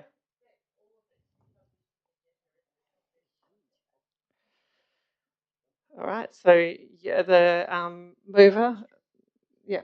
So Councillor Busick, you're happy to keep it compliant proposals as opposed to compliant community proposals? Yep. Yes, the client community compliant. Okay, so the mover would like it to be compliant community proposals. Is the seconder okay with that? Okay. So we'll add the word compliant community proposals. And that looks fine. I think there was a point that Councillor Groom made that possibly wasn't captured. So I'll put this to the mover and the seconder.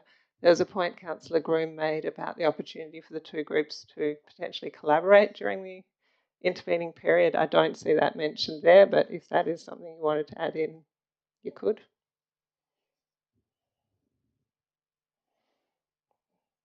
I think if that's going to happen, perhaps it should happen organically. Okay. Yep.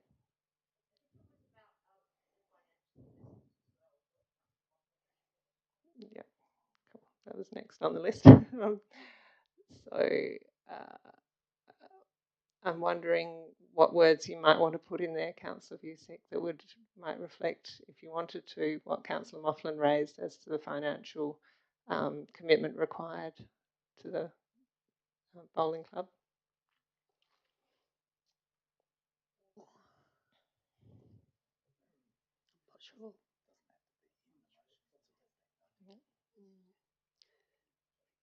Perhaps it doesn't need to be in the motion as it's already been noted. Okay. Good. Everyone's happy with where we got to on this? Yep. All right, so I am going to put this referral motion. All those in favour?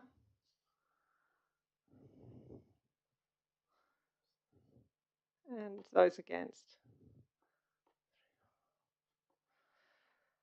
And I'm going to keep the way that I voted, which was to refer for the referral.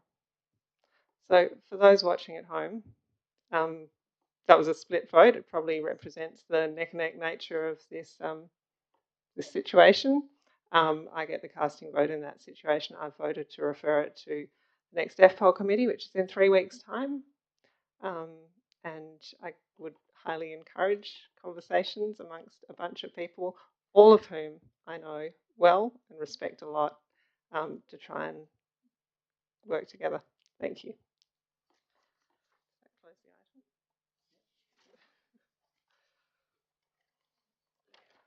item. Okay, we're going to go back somewhat to the agenda. Excuse me, Madam Chair. I'm going to give you all a minute. Councillor Archibald. Thank you. Could I just ask a question whether we could move an additional part to that that says that FPOL can make the decision? FPOL does have the delegation. Can it? Does it have the delegation? Can I just confirm It that? was checked. Yeah, we checked that one earlier. Right. Up to Yep. 10 years. So Okay. the decision will get made in 3 weeks' time. Like Okay. that'll be the decision, unless anyone tries to refer it back to council, in which case we're going to have words. Alrighty. Just going to give us a minute to clear the gallery. Of course, you are welcome to stay. Council's fascinating. If you're going home now, you're missing a great night in Freo.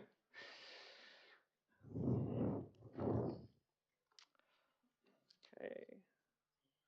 Is there anyone we want to send home, particularly officer-wise, or are we happy to keep going just in order? Okay. I'm going to go back to Planning Committee. So I'm going to move PC 22084, Nicholas Crescent. Can I have a seconder for that one? And I believe we have an updated officer comment now on this one, so I might just get Chloe to fill us in. It was Ben. Councillor Lorber. Yes, thank you, Chair. At the time of publishing the agenda, we didn't have revised plans from the applicant. To their best endeavours, they were asking their draftsperson to draw them up a set of plans that complied with the Hilton policy, which was their intention. As of this afternoon, we have received a set of plans. We haven't had the opportunity to review them and assess them thoroughly, but they do seem to reflect compliance with the Hilton policy. There is an alternate officer's recommendation in the agenda, which would allow us to review that set of plans and ensure that the conditions are imposed to get them to take down the non-compliant fence and build the new one in accordance with a proper set of plans under delegation. My apologies, I probably should have moved that one, but I did not know it was there. The committee recommendation doesn't give you the same license. All right, so we would need to vote down the committee recommendation. No? I can withdraw it. Hey, thanks. So let's say instead that I have moved the alternative recommendation, if that's right, with Councillor Lorber, which delegates to the administration. Yep, good. All right, so is there any debate on this item now? All those in favour?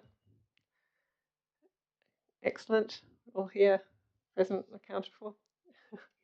I'm not allowed to sneak out like that. I need to note that you're not here. All right. So that's unanimous. PC 22086, the planning compliance matters. I'll move the officer's recommendation. Have we got a seconder for that? Councillor Sullivan's left the room. Councillor Pemberton, thank you.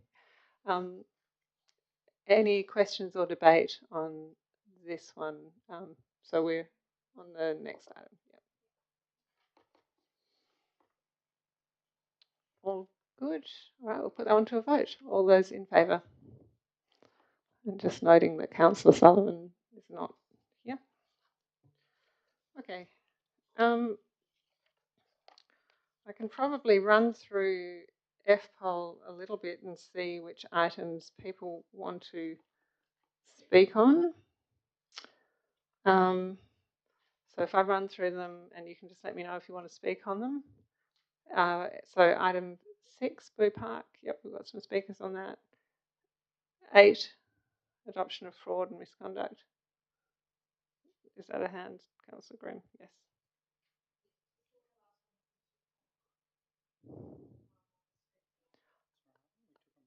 I think we put them back together. Yeah.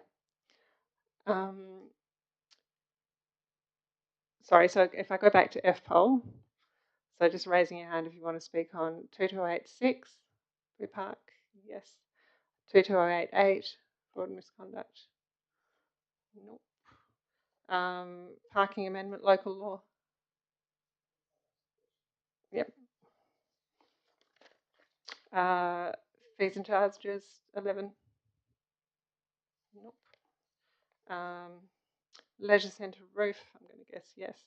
And cats.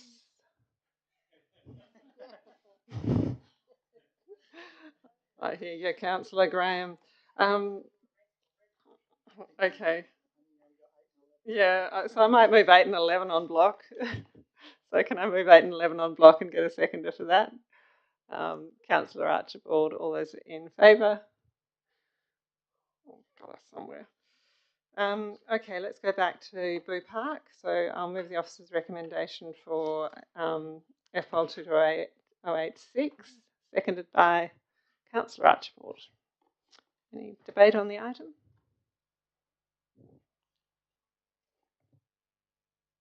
Councillor Graham. Oh, look, I note that this was carried on block 7-0, and I'm assuming it went through the budget process and all that. And given that I missed quite a few budget meetings, I perhaps didn't have the chance to give my spin on this one. Boo Park is about 24 years in the making. I vividly remember the day Councillor Ian Thompson from East Ward got about $650,000 to kick it off in about 1998. So this park is really in its infancy, and it has already had a significant amount of money spent on it. It's had a skateboard park put in, and we seem to be forever throwing money at it, which is fair enough. But when I see this item come up for a mountain bike trail, it brings me to the priorities of this council.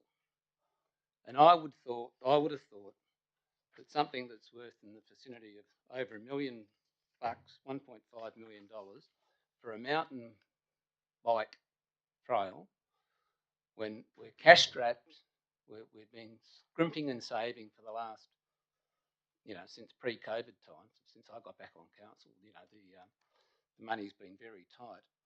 I would have thought that this had been a very low priority. Now, I acknowledge there's something in there about Lottery West has given 800,000, but council is still forking out 300,000 itself. Now, we go back to priorities and we go back to pre-1998 and Councillor Ian Thompson. This council was talking about the South Beach toilets and change rooms then, if not the early 1990s. So that has been, to me, one of the biggest priorities that has been talked about, and guess where we are again now? We're talking about it, we're hitting roadblocks, we're mostly going to be talking about it if we're all around in 5 years' time, another 5 years. So it amazes me that something like a mountain bike trail, which is not high priority, I dare say the amount of people that use the mountain bike trail, the percentage will be less than 1% of the people who could use the South Beach toilets, who could use the roof at Fremantle Pool. So, I just don't know how these ones slip through the net just because it's got $800,000 of Lottery West funding, and it's a good idea. To me, it's clearly not a good idea. It's costing us money. It's only going to suit fit, active young people. Nothing wrong with that. But Fremantle Leisure Route, that suits toddlers to grandparents. The same with the South Beach toilets. I mean, to me, we've got to align our priorities with reality. And, okay, this one's gone through, it's going to get up tonight, all that sort of thing. So my whole point of this is that we've got to start thinking a little bit more actively about, in my view, what our priorities are. And clearly the biggest priority of the city at the moment is the leisure roof, closely followed perhaps by South Beach change room, followed closely by getting a tenant at the Arts Centre Cafe. So, I mean, this one's going through for how many people? I don't know. It's not for me. It's not for a lot of people. It's for a group that's got a 1.5 million facility, and or 1.3. whatever it's going to be, total. Yeah, well, there's different numbers everywhere in the pages. But anyway, I just thought I'd bring that to everyone's attention tonight, how I feel about this one, and see where it takes us. Thank you. Thank you. Councillor Archibald. Thank you, Mayor. Yes, I would like to speak very much in favour of this. It's been an item that's been around for 4 years. We did a round of preliminary work. We did environmental studies. We went out and tried to raise the funds. It's a $1.4 million project, of which the council will be funding $300,000. It's a very good way to leverage our capacity to implement facilities for people. Now, Councillor Graham, the oldest person who's actually ridden the illegal track that's over there is 82. There's plenty of time for you to come and join the crew. I think the youngest is about 2, so it will get used by a very big range of people. It's a piece of disused land that, and by doing this work, it's going to make it much safer because it is a site that has asbestos, but the asbestos will be covered, the soil will be covered, so it'll make the whole area much more safe for the future, and it will provide a fantastic community facility.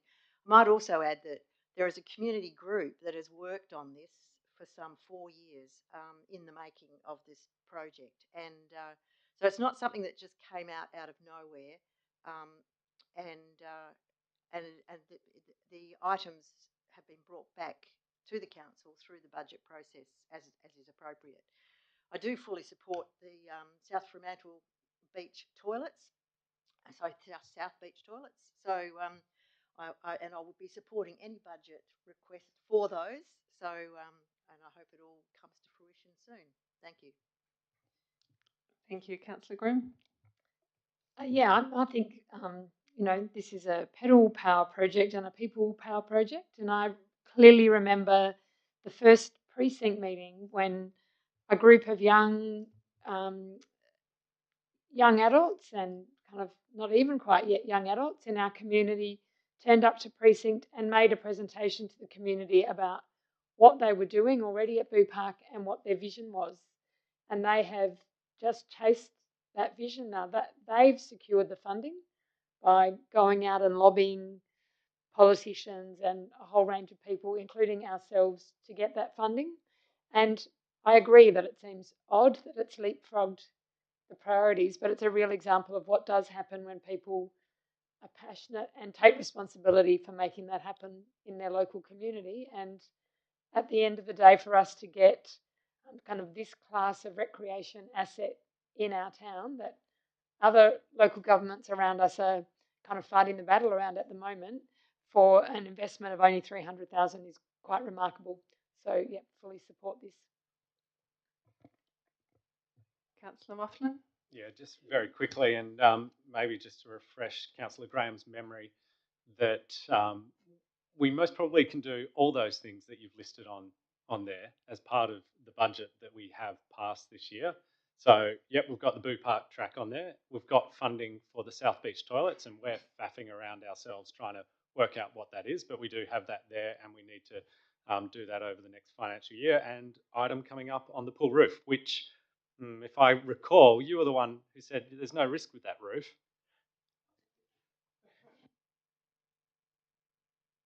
Your powder to dry. Yeah, all I would say, and you know, I wondered. Oh, sorry, Councillor Sullivan. Yeah, I just wanted to add another reason to the list of reasons why we should support this. Mountain biking is a fairly new sport, obviously, and we should have a commitment to making sure that we provide for all of those sports. But it's also in the same way we did with the skate park and the basketball at South Beach, all used by a variety of people. The really important thing about this one is that mountain biking will occur anyway. And there are places like in Coburn, there are places in Fremantle, such as Clontarf Hill, where it's occurring in a way that is not controlled and is very difficult to manage.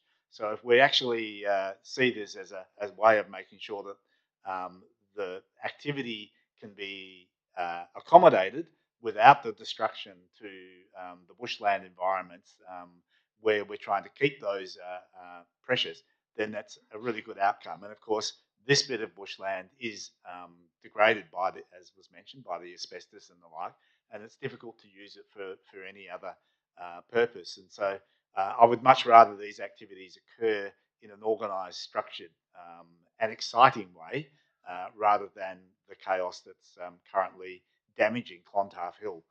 It will give us the licence, I think, to actually say we've provided a facility for this to occur, and now we're going to make sure that places like Clontarf Hill are properly set aside for their environmental merit and are not abused in ways that cause such damage.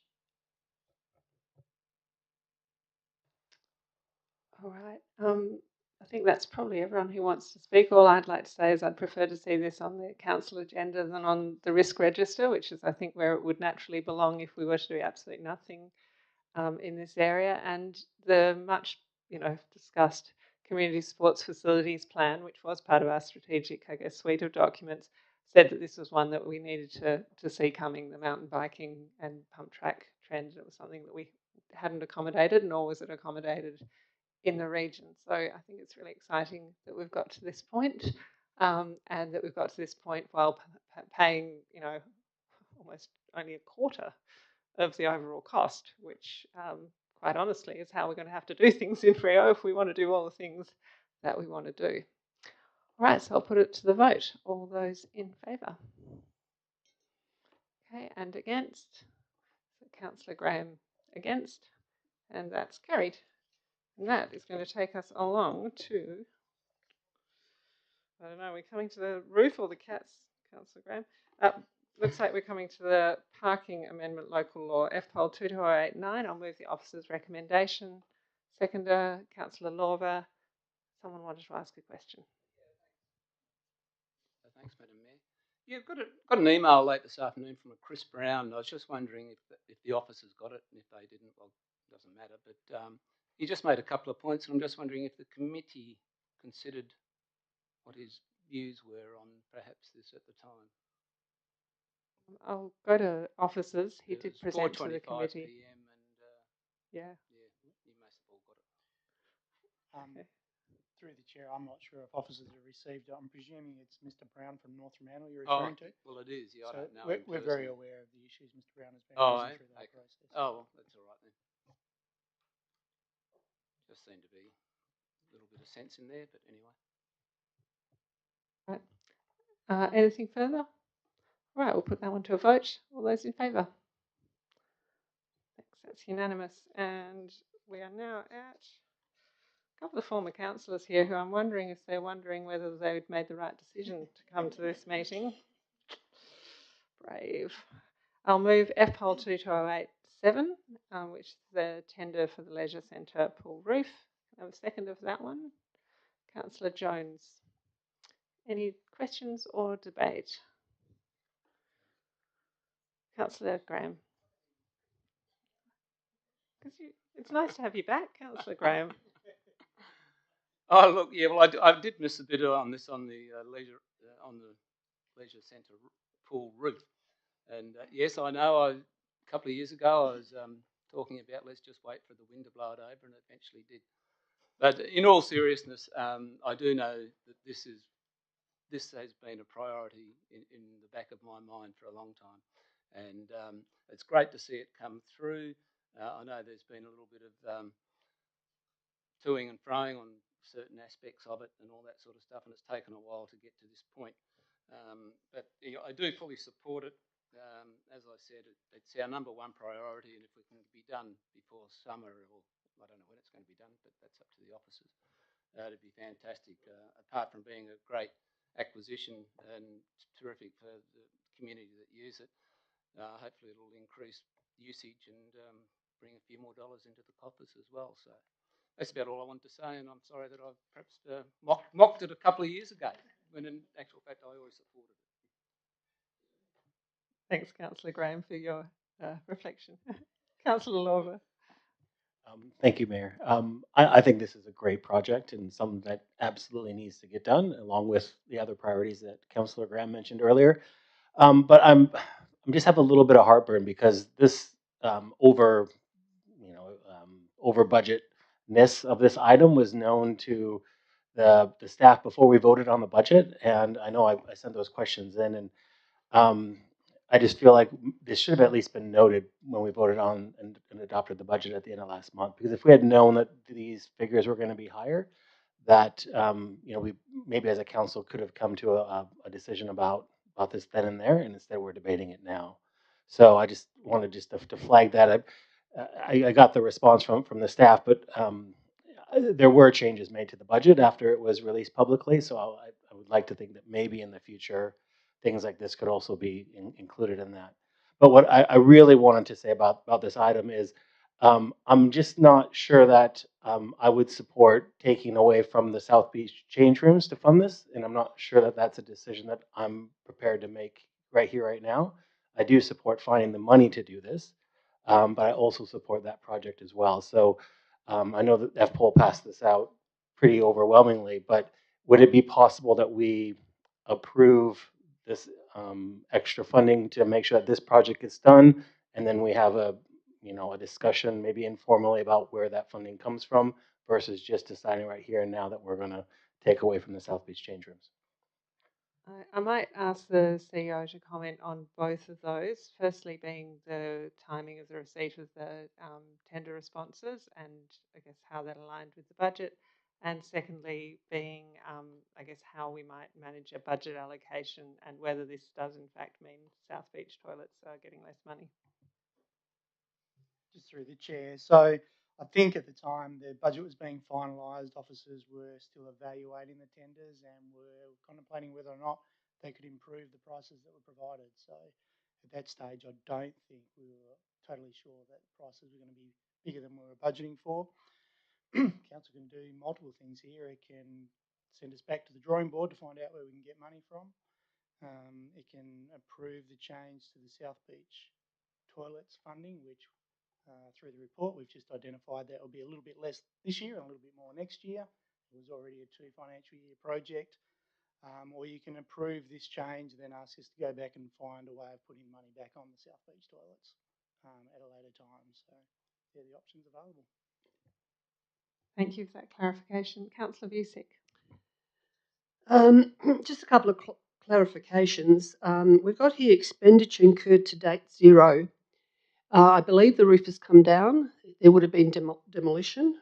Who paid for that? I'm not sure who's. It's a different budget item. Through the chair, yes, definitely the roof was taken down in a previous financial year. That's correct. The previous, okay. And also the contingency of 7%. Is that a reasonable percentage in this market? Because what I'm trying to get at, I don't want to be in a position in a year's time or 6 months' time that we come back for another budget amendment. Through the chairs, the officers have suggested 7% should be the adequate contingency for this. It doesn't mean we're not going to come back at a future day because unforeseen events can occur.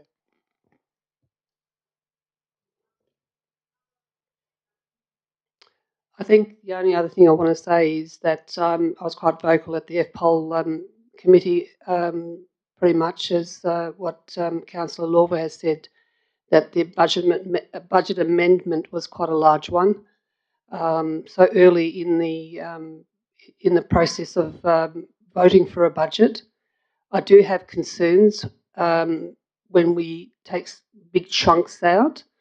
I also, it is my understanding that this year's budget, the balancing of it, is contingent on the sale of Quarry Street. So that's going to have some uncertainty factors as we go through the financial year. As much as I'd want to see that roof go up, and I was a big fan of getting that roof done 2 years ago, I am put in a pretty bad position that I would be I really am going to stand up for South Ward and the change rooms, and it's unfortunate it has to be at the expense of the roof. councillors. Who's got Councillor Sullivan's, I think, come up first, and then Councillor Logger. Thank you. I just wanted to, I guess, allay any community fears in the sense of robbing the South Beach toilet budget for this. I mean, obviously, what we did with the South Beach toilet budget was to put a small amount of the cost in this financial year, and the bulk of the cost is predicted to go into the following financial year, because that's when the bulk of the construction is predicted to occur. The process has been a little bit delayed, and that means that we're probably tracking to really, if we're actually quite good, start building this financial year. There's a possibility that we might not even get to start building this financial year, in which case we'll roll that money over.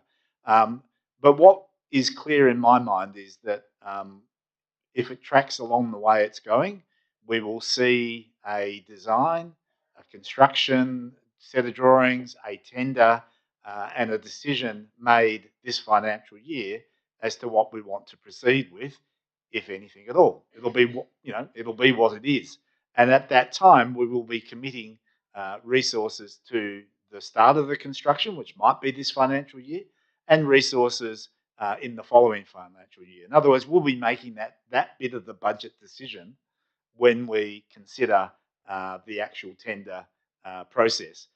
So I'm not worried at all that this puts at jeopardy the South Beach toilets. The South Beach toilets process will run its natural course, and obviously at the moment there's more discussion to be had on that, and that's why it's been delayed, and that's why I guess the staff thought it was a practical budget to take this money from. It seems to make sense to me. Councillors, any further comment? I was going to say something, but Councillor Sullivan just said it, so don't need to. Thank you. All right. No, it's okay. I'm going to put this one to a vote. All those in favour of the officer's recommendation? Yep. And against? Councillor Vusic against. That's carried. Okay. And that brings us to, the cats. FBOL 220810. Cats on local government property. I'll move the officer's recommendation, seconded by Councillor Groom. And over to you, councillors. Councillor Graham, press your button. This is my last one for the night, so this will be right. Oh, look, I've spoken a bit about priorities tonight, and it's good to have the roof ticked off, and now Eastward have got their mountain bike trail, so everyone's happy there. So I suppose we've got a little bit of stuff to rejoice tonight with, so that's terrific. But, everyone knows my view on this cat law. Apart from everything about the cat law, this is mostly the lowest of the lowest of the lowest priority that the city should be discussing. And we seem to have spent, this is about the 5th time I've spoken on this bloody thing, sorry, but we seem to have spent more time on this than we have on the Fremantle roof, the leisure centre roof, or the toilets down at South Beach. I mean, it just goes on and on and on. But anyway, a lot more pressing issues. But look, I'll just say a well cared for cat and a well-fed cat does not provide a threat to wildlife in Fremantle, and therefore should not be given a life sentence of indoors. This is my view, and you all know that, so what I'm saying now is just basically a lot of flippancy, but anyway, I'm enjoying it. Hope you are as well. And we're going on about 7 submissions. Well, I read one submission and it brought back memories of the Texas Chainsaw Massacre. I mean, I've never heard of a cat up in Hilton being so violent, but I couldn't find it on any of the systems. I don't know whether I dreamt that or not. But yeah, I mean, if they had have given it a bowl of milk or a couple of kitty cats, it would never have got another bird. But so anyway, look, go for it, vote for it, do what you like with it, but it'll never get my support. I hope that wasn't a COVID fever dream. Anyone else? Could have been. No, I will just clarify as well, this is the second time we're looking at this because it is a different determination under which you may allow your cat to leave its property in a carrier or on a leash. Otherwise, the cats would have been stuck at home forever and not be able to go to the vet. Councillor Lorber. Yeah, just Councillor Graham, I have a very well-fed cat who stays inside all the time, but he still goes after any sort of lizard or bug or bird at the window. And I even chop up steak for him, so he gets raw meat every day. So he's very well fed, but he still goes after little creatures. And that wasn't a COVID fever dream. I read the same submission from someone else out in Hilton, because we're a different breed out there. We do things a little differently. But this is a great thing for us to do as a local community, to help just to do what we can. I fully support it, and I'm really looking forward to helping educate the public about this if it gets through the next phase, and organizing a Frio Kitty Council Adoption Day. So stay tuned. Didn't quite hear what you said, but I'll just extrapolate in my own brain. Okay, I think we've probably could move on from this one, could we? All those in favour and against. So councillors Graham, Vusic and Kamada against. That's carried. Onward and upward. That's going to take us to Audit and Risk Management Committee. There was quite a lot of discussion in that committee, and a number of elected members came to that committee to be part of that discussion. So I might just go through again and see if there are any items that we can do en bloc. Okay, good. IT policy has got an amendment, so we can't take that out. Purchasing policy I need to leave, so that's going to be done separately.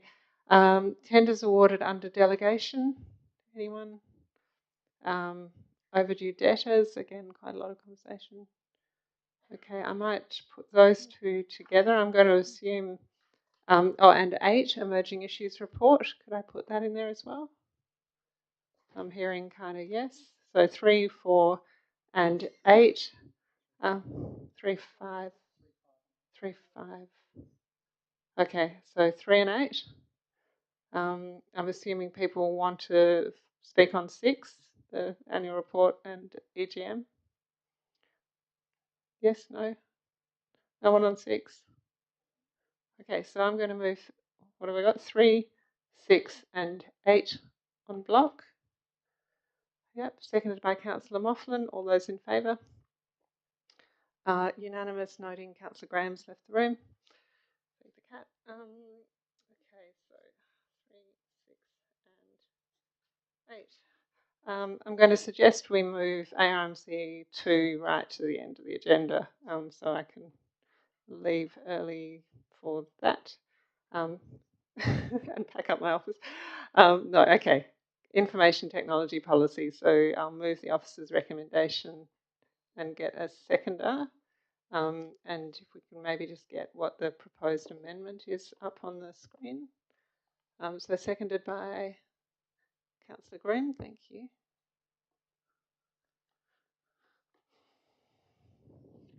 I don't know if the amendment wasn't circulated, was it?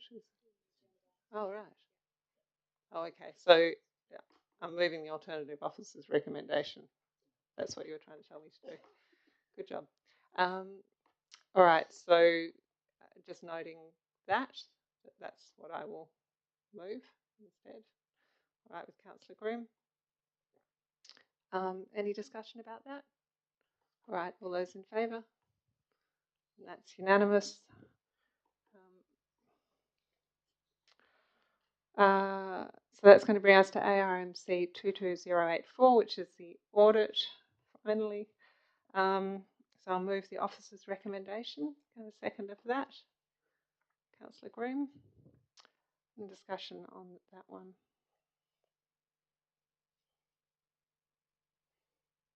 No. Someone called it. No, I called it. Did I call it? There you go. All right. True that. Well, I will just say that we're very glad to finally have this audit. It was surprising reading it because it feels an awfully long time ago, but that is how long it has taken. And we look forward to future processes being a little more hasty. Councillor Graham. Oh, well, if we're going to talk on this one, I think it's really important to acknowledge the work of our officers in getting through this process, which was really, really long at a time that was incredibly busy and constrained with staffing. So, yeah, I'd really like to acknowledge the effort and the patience that got us to this good result. Thanks, Councillor Groom, and I would like to say that I was in no way reflecting on the work of our officers, more of our auditor. I think our officers have been spectacular and very patient. All right, so should we put that one to a vote? All those in favour? And that's unanimous. Okay. That's going to bring us to overdue debtors. So I'll move the officer's recommendation, seconded by Councillor Moughlin. There was a question on this, I think.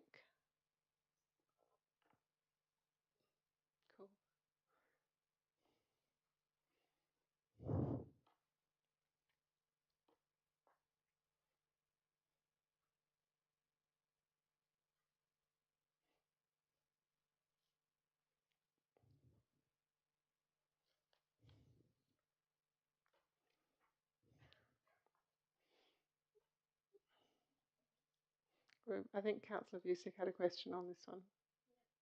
Well, someone pulled it for a question. Oh, just a vote? Okay. Good-o. All right. So all those in favour? And against? Great. Okay. And that's going to bring us to ARMC 22087, the King Square Business Plan. Kind of appropriate. We have two councillors who would have been there for a number of these years for this one in the gallery. So I'll move the officer's recommendation, and seconded by Councillor Groom. Who wishes to speak on this one?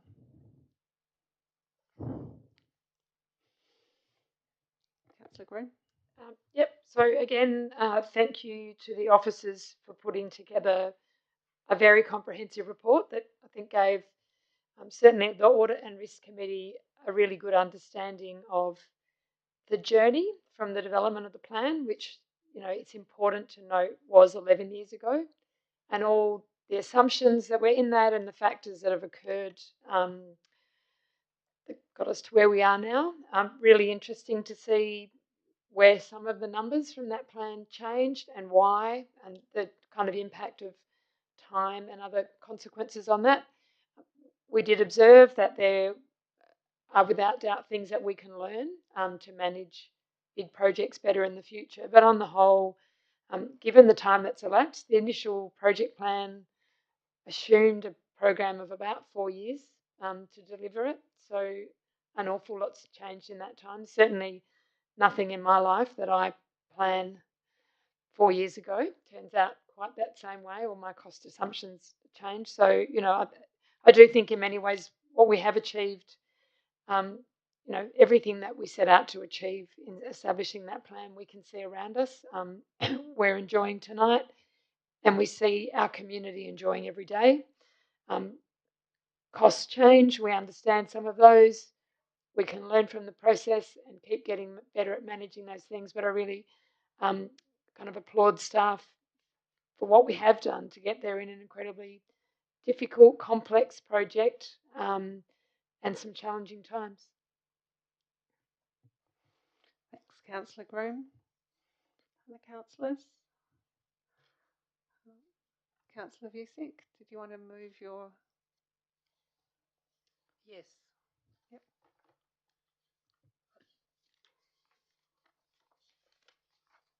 Just like to move the... I'm not quite sure how to do this. This is sort of joined on to the motions already here, so it's 3, 4 and 5. Wanting to move an amendment that's on the screen now, and you want to know if you've got a seconder?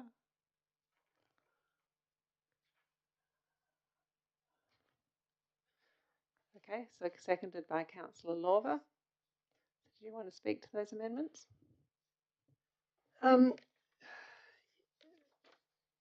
Yes, I do. I think it's been a huge journey to get this report.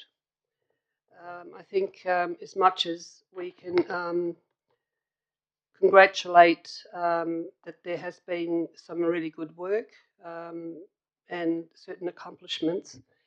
But it's been a heck of a journey, certainly for me. It's been 16 months to get to a number that the community needed to know.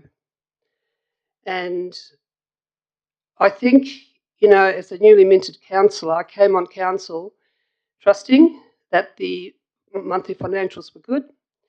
You know, every now and again it you know, presented some questioning, but it wasn't until in the OCM on the 24th of April that I presented a narrative that basically pulled the financial band-aid off the Civic Centre cost overruns. Now, I just want to go on record. I have nothing against the building. I'm indifferent to it. I think it's here. We need to move on. But I think what was missing was the narrative where we had, on that particular month in question, the 24th of April, that we had a positive balance of $371,679, and that was just blatantly not true. So the narrative started from 2012. We looked at the figures of 45 million, and then I said that the narrative was ended at that particular time, that it would be 61 or 67 million dollars. That's a lot of money, a lot of millions in that space, a lot of opportunity cost. I think it's important to have principles, policies, and I do think if we say that we're transparent and that we're consultative, then we need to follow that process, particularly for a huge project like this one.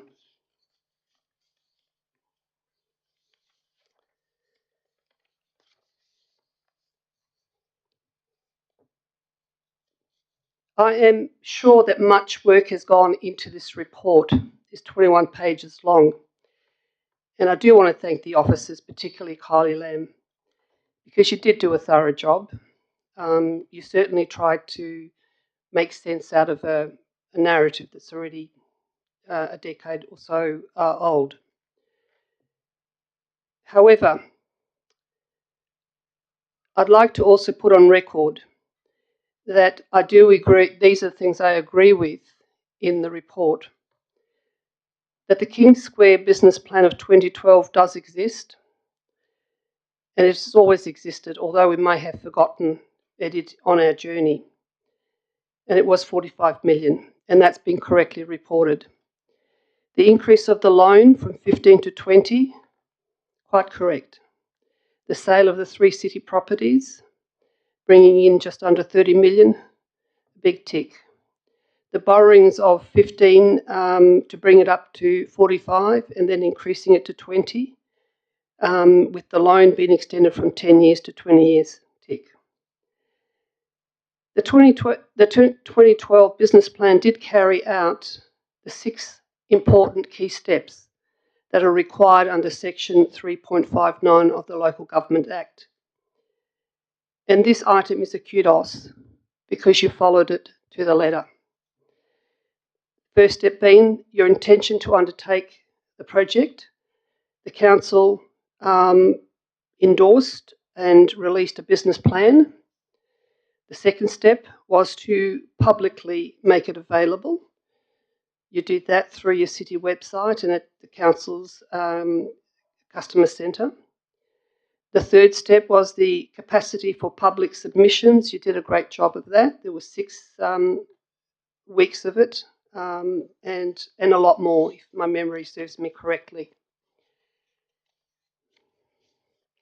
The fourth step was the council's consideration of public feedback. There was a lot of public feedback and there was a lot of opportunity to express different points of view. The fifth step, you did well too. You basically said if approved by the council was to proceed with the project and entering into project agreements. And you did do that. The sixth step, and a really important step, said that should material changes be required, you are required to repeat the business plan process. And this is where it ends for me. In my view, the key items which lack transparency and good governance, providing the catalyst for the biggest financial cost blowout of a project the city has seen in decades, if ever. The first point I want to make is that the table on page 99 of the agenda is a summary of the escalating costs. That is now the total project costs of just over 61.2 or just under 61.2 million and verified by the audit.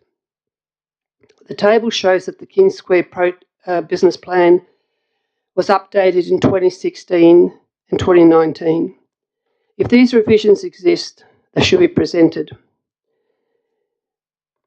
The third point, that demolition costs were stated as $650,000 in 2012, when the actual cost was $2.5 million. Once again, where were the budget amendments that should have been brought to council for approval? They're huge sums and huge changes. The fourth point is Kerry Hill Architects. We stated 1.6 million and it ended up costing us 6.9 million. How is it possible that these additional millions did not come to council for scrutiny? Who authorised these payments? Where is the budget amendments that would come before council? Even the auditors could not work out how the variations to the contract happened, as the internal controls had such poor optics. It is my hypothesis that Kerry Hill must have been paid through another fund. Perhaps this was done through the pinned down insurance bonds. The bonds went into a holding account and went out without the required scrutiny. The opportunity cost of these millions can be seen as the leisure centre roof and the upgrades to the entire centre. The other opportunity cost of these millions was we could have built the South Beach toilets and change rooms. It could have also made that contribution to Hilton's underground power. They were millions of dollars. The fifth point, Serona provided the role of project management and the cost escalated from just under $750,000 to about 1.5 million. Once again, how did this happen without coming back and getting some scrutiny? The business plan, and the sixth point I want to make, is it stated a return of $1 million from commercial leasing. And now we find that the ratepayers are repaying 1.2 million. And I guess what the report didn't really address for me is that it just basically made excuses about the market and not being able to fulfill that commitment. If the business plan of 2012 was executed efficiently, we would not be having this conversation, but it was not. The auditors did not consider the project value for money for the ratepayers. When it was obvious that the centre was not going to be built for 45 million, the city could have been transparent and provided good governance and risk. Sorry? It's we're waiting for you to get to the amendment. So when you move the amendment, you speak. If you want to move an amendment, you need to sort of speak as to the amendment. So well, I'm is that where there. we're getting this there? Is just background. Yeah, I'm getting to it. I've only got another minute or so. I said that there were options there were other options to be considered. When it comes to our own policies and procedures, which are based on compliance and regulations, which clearly articulate the simple objectives and principles of good governance, and that is open and competitive tendering, ensuring a high level of transparency, probity, and accountability, and adopting a best value approach. How can the city claim the high moral ground with an updated 16.5 million cost overrun? There has been right throughout this process, and this comes back to the motion to be considered and also the amendment. There's often been cost representations of construction costs, total project costs. A simple Google search would give you the definition of a total project cost, and construction cost is only an item of total project costs. I find that my motion of 4 and 5 is that we need to continually provide a total project cost at our monthly financial meetings. There is a big difference in 62.1 million and 47 million. Big difference. And I think as an elected councillor, it is important that we see a total cost as opposed to a portion of that cost. And the decisions that you might want to make might be impacted on that. And the fifth one, I think it's good to have learning lessons, and but I do think that if we are going to go internally for those learning lessons, that we should have an independent person go over it. Our own internal control failings were quite evident, and that has been supported by the audit. Thank you. Okay. On the amendment, Councillor Lawver, you as seconder, did you wish to speak on the amendment? Did anyone else wish to speak? Councillor Archibald. Sorry, Councillor Thompson got there first. Oh, yeah, mine is just a question, Madam Chair, to the officers in relation to recommendation 4. How feasible is it, to present such a report at every month?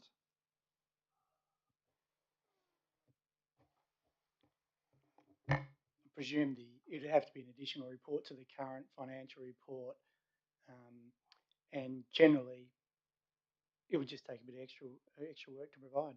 Yep. So, sorry, can I have a follow-up question there? So, if one was to have such a report, what would be a reasonable time frame within which to report it? And perhaps Councillor Sullivan may have some views on that. Look, it's difficult to provide an answer. There's a couple of things that go through my head when I look at that, and that is, it's rare for us to have a project that carries more than one financial year. You know, this was a project that carried many financial years. Sometimes we have a project that carries 2 financial years. Generally, the monthly financial report should show the actual cost of a project and how much we spent towards it each month anyway. Sorry, Councillor Archibald. Thank you.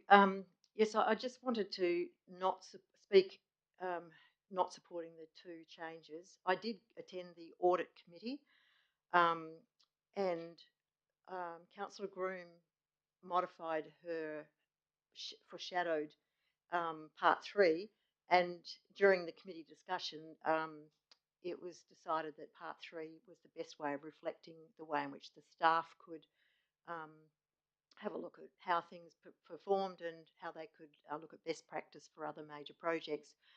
I certainly wouldn't support asking staff to put reports to each month unless we had further discussion with staff outside of a council decision. I think we need to understand implications before we put those kinds of motions on and their implications onto the staff.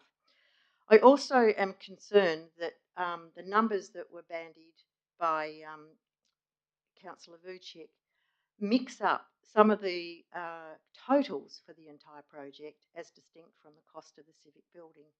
And if you go back through the various costings, and certainly the project did start in 2012, it was very clear in the quantity surveyor's reports that the figures that were being quoted then were 2012 dollars, not inflated dollars, because no one knew when that project would actually start. Those figures were reviewed again in 2016 and were amended, and there was a complete new set of data that was reviewed by staff and council. And if you actually track all those numbers through, the civic building, it did increase, but it increased. And ironically, I'll just mention this here. The original building business plan, actually they're $2013, not 12 as I mentioned, but the urban room and the building were separately identified. Together they totaled 38.84 million approximately. The actual expenditure, excluding the insurance bonds, because that's the point at which we'd spent up to that amount. The insurance bonds covered the completion. So, but that's 2021. The total cost of the urban room and the WCC was 43.28 million. Now, if you go back, the original 2013 figure. Ironically, if you take that figure, the 43.85 million, and you inflate it with the CPI numbers that we do use in this council, which are modest, they're not, there's various numbers you can use, but we use relatively modest numbers in doing any of our CPI analyses. That number comes out at 43.85 million. It's just, if you look at what the building did cost, it ran with inflation. It was also foreshadowed in 2016.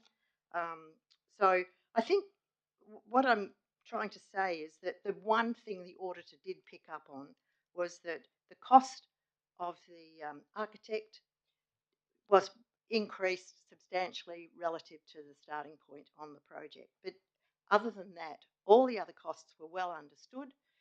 The unfortunate thing is that we've mixed urban realm work that was carried out separately from the civic building itself. If you look at the two numbers together, the 2016 quantity surveyor number was $63.5 million for the total project. And I think that number is not very dissimilar to the number that we're dealing with here today. So I fully support the report that came to audit. I just do not see the need to have external people doing more analysis when we've had the Auditor General go through all of the work that was carried out and came out with a clean audit for all of the work that was done. And so I think it's time for us to, be aware of what that project involved, how it could be done better. But to be frank, I think their achievement was remarkable. And the various things, as I've said before, where staff implemented safeguards that meant that the whole project was protected, was really a very amazing outcome in itself. So I just feel it's important to somehow draw the line in the sand and move on from this project. And this building is now starting to do what it was intended to do, which is to seriously change the way the centre of town works. And I think if anybody did really try to pull together the whole of the analysis of what the Civic Centre and all the work that's done around it is doing, that the positive NPV that was foreshadowed in 2013 will be well exceeded.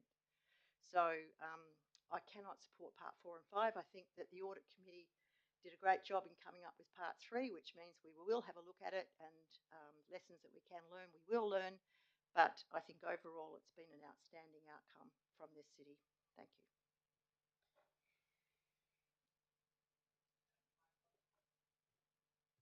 Your mic. You're shutting me out. We've got enough buttons. Councillor Pemberton on the amendment. Thank you. Yes, I would agree with what Councillor Archibald has just said.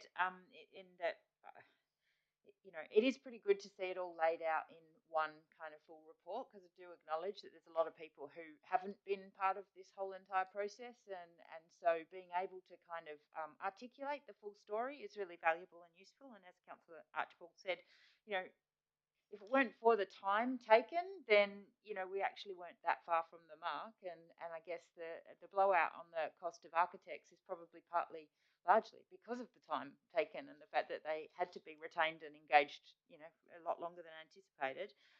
although it was still surprising.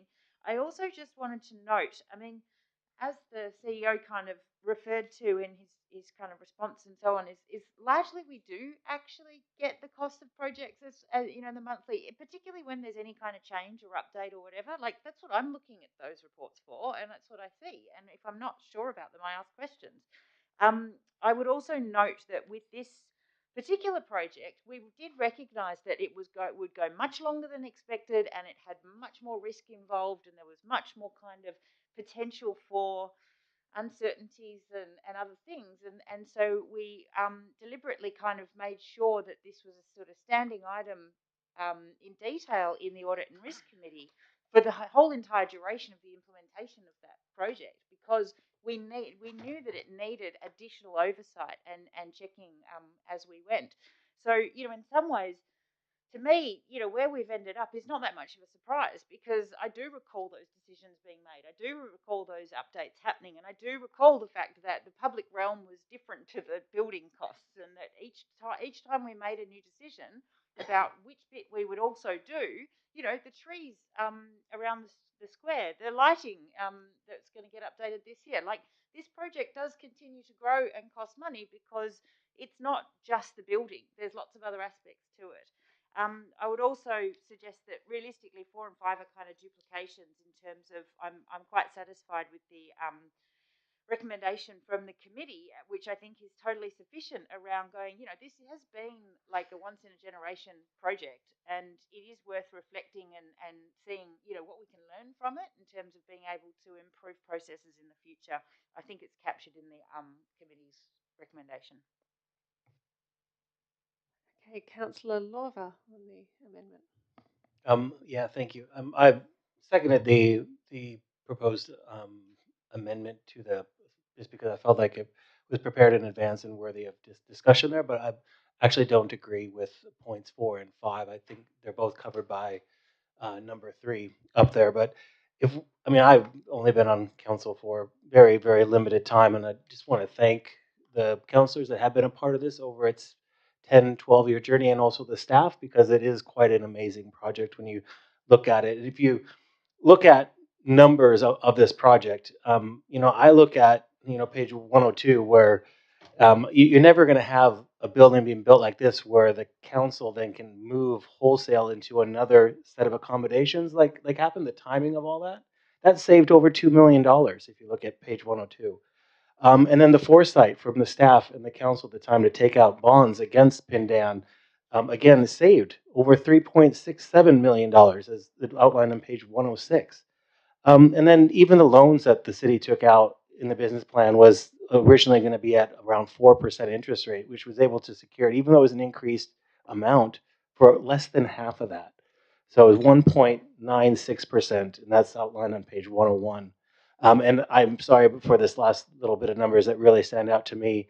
I don't have the page number in front of me, but the building itself cost a little over 40 million, 43 point whatever million.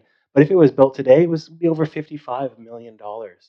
So I think that when you look at this project and the time and the staff and the many iterations of council that have seen it through, there are a lot of really good stories told in this report. And I want to thank the CEO for putting it together, and Councillor Kamada for putting the motion together that saw this all put before us in a very digestible way. So thank you. I don't support those amendments, and I support the officer's recommendation. Thank you. Councillor Kamada. Thank you, Mayor Fitzharding. As the person who proposed the amendments that put about this report, I think it's fair that I put my views across, and I'm very thankful to the CEO and Kylie Lamb, as Councillor Vucic highlighted, for their efforts. I know that it's been a pretty demanding time recently with the audits going on, and so I appreciate the fact that we actually have this report, and I think as a result, we have a much clearer picture of exactly where we are at and the achievement that we see, that we're sitting in right now. There has been great concern in the community at times about this project, and it's been highlighted by Councillor Vucic on many occasions. And what I'm pleased about is that it's been a tough process, but I am pleased that we can see exactly where we're at. And as Councillor Archibald said, we need to draw a line in the sand, and we need to. This is something that, as a new council, I've learned a lot on through this exercise, and I believe that yes, we have a magnificent building now.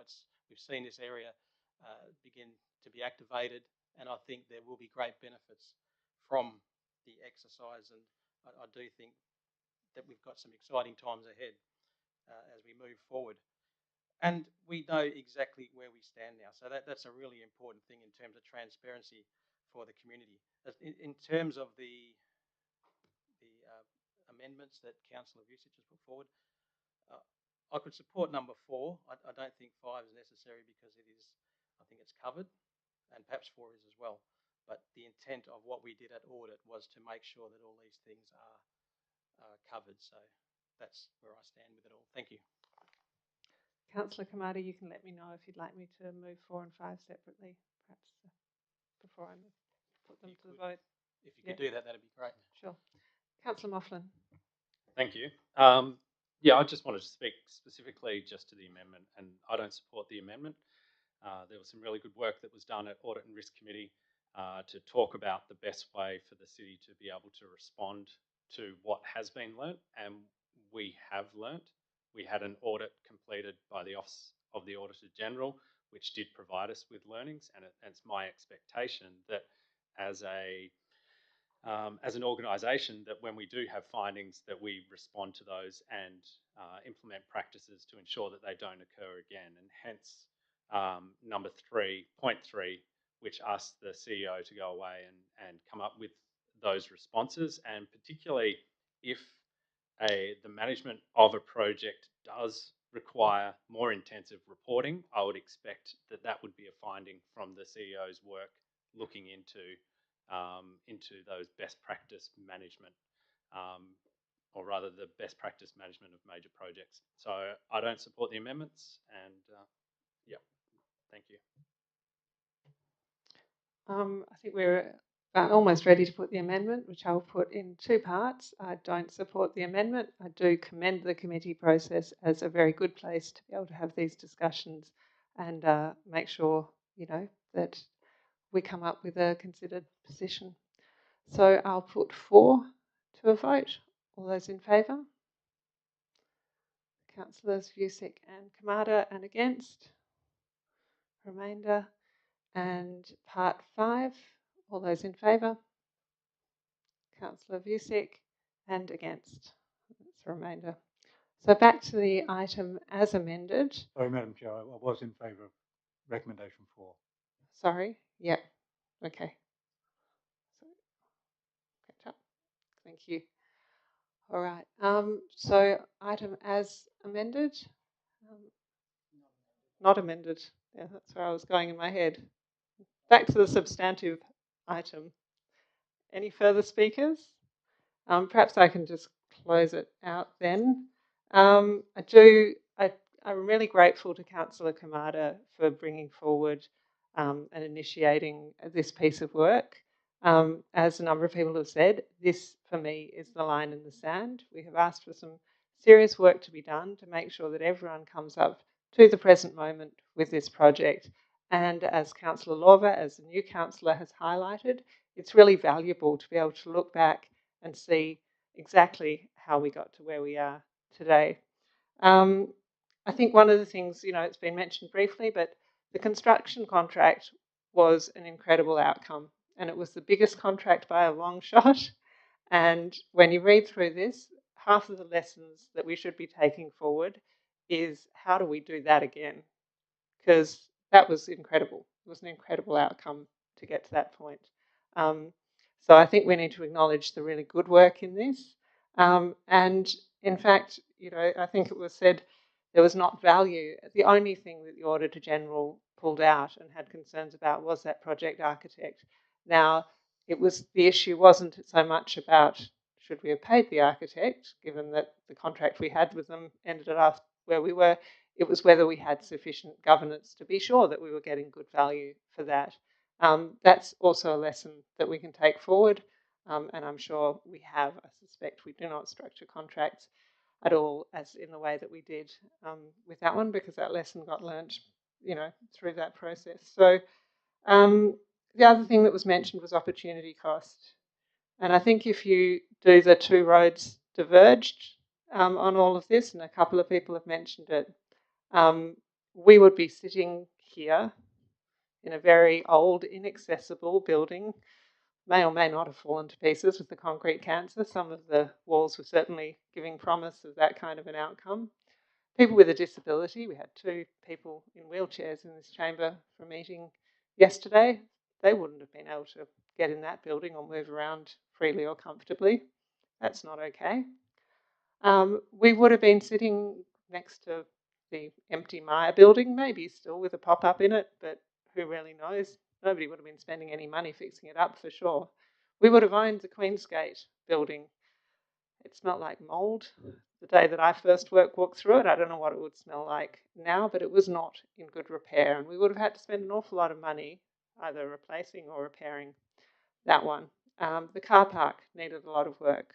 So when we talk about opportunity cost, we have to think about what would happen if we'd gone down that other path, and if our predecessors had gone down that other path, and we would be in fix-up mode. We would be sticking bandages everywhere. This project allowed us to fundamentally change the nature of Fremantle. And I think at this point, when we, I hope, draw conclusion to the endless discussions about, which line item and what piece of money goes where, I hope that we can look back and say, actually, we should all be grateful, we should all move forward, and we should all take the opportunity to celebrate what has been a really fantastic outcome. The final point I want to make about good governance speaks in the language of we, not you or I. So I think moving forward, we need to act collectively and speak collectively as effectively the board of the organisation. I am going to put this one to a vote. All those in favour? And against? Councillor Vusic against. Thank you. I'd love to say we're at the end of the agenda, but we're not. Okay. So we are going to, we've done North Rio Bowling Club. I'm going to ask if anyone wants to speak on any of the remainder of the C items. I'm seeing a no, so I'm going to move the C items on block, C2, 3, 4, seconded by Councillor Graham. Great haste. All those in favour? Thank you. All right. Now, there are no other items of business remaining apart from the ARMC 22082, for which I have a conflict. So I'm going to hand over to Deputy Mayor Moughlin to deal with that one and close the meeting should he wish. Don't call me back. I'll call you.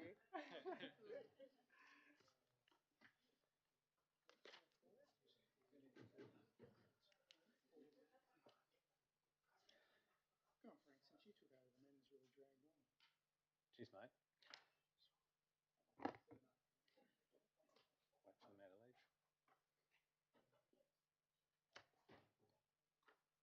Okay, so AMRC 2208-2, I'll move the officer's recommendation. That's seconded by Councillor Groom. Any discussion? No, so I'll put that to the vote. All those in favour?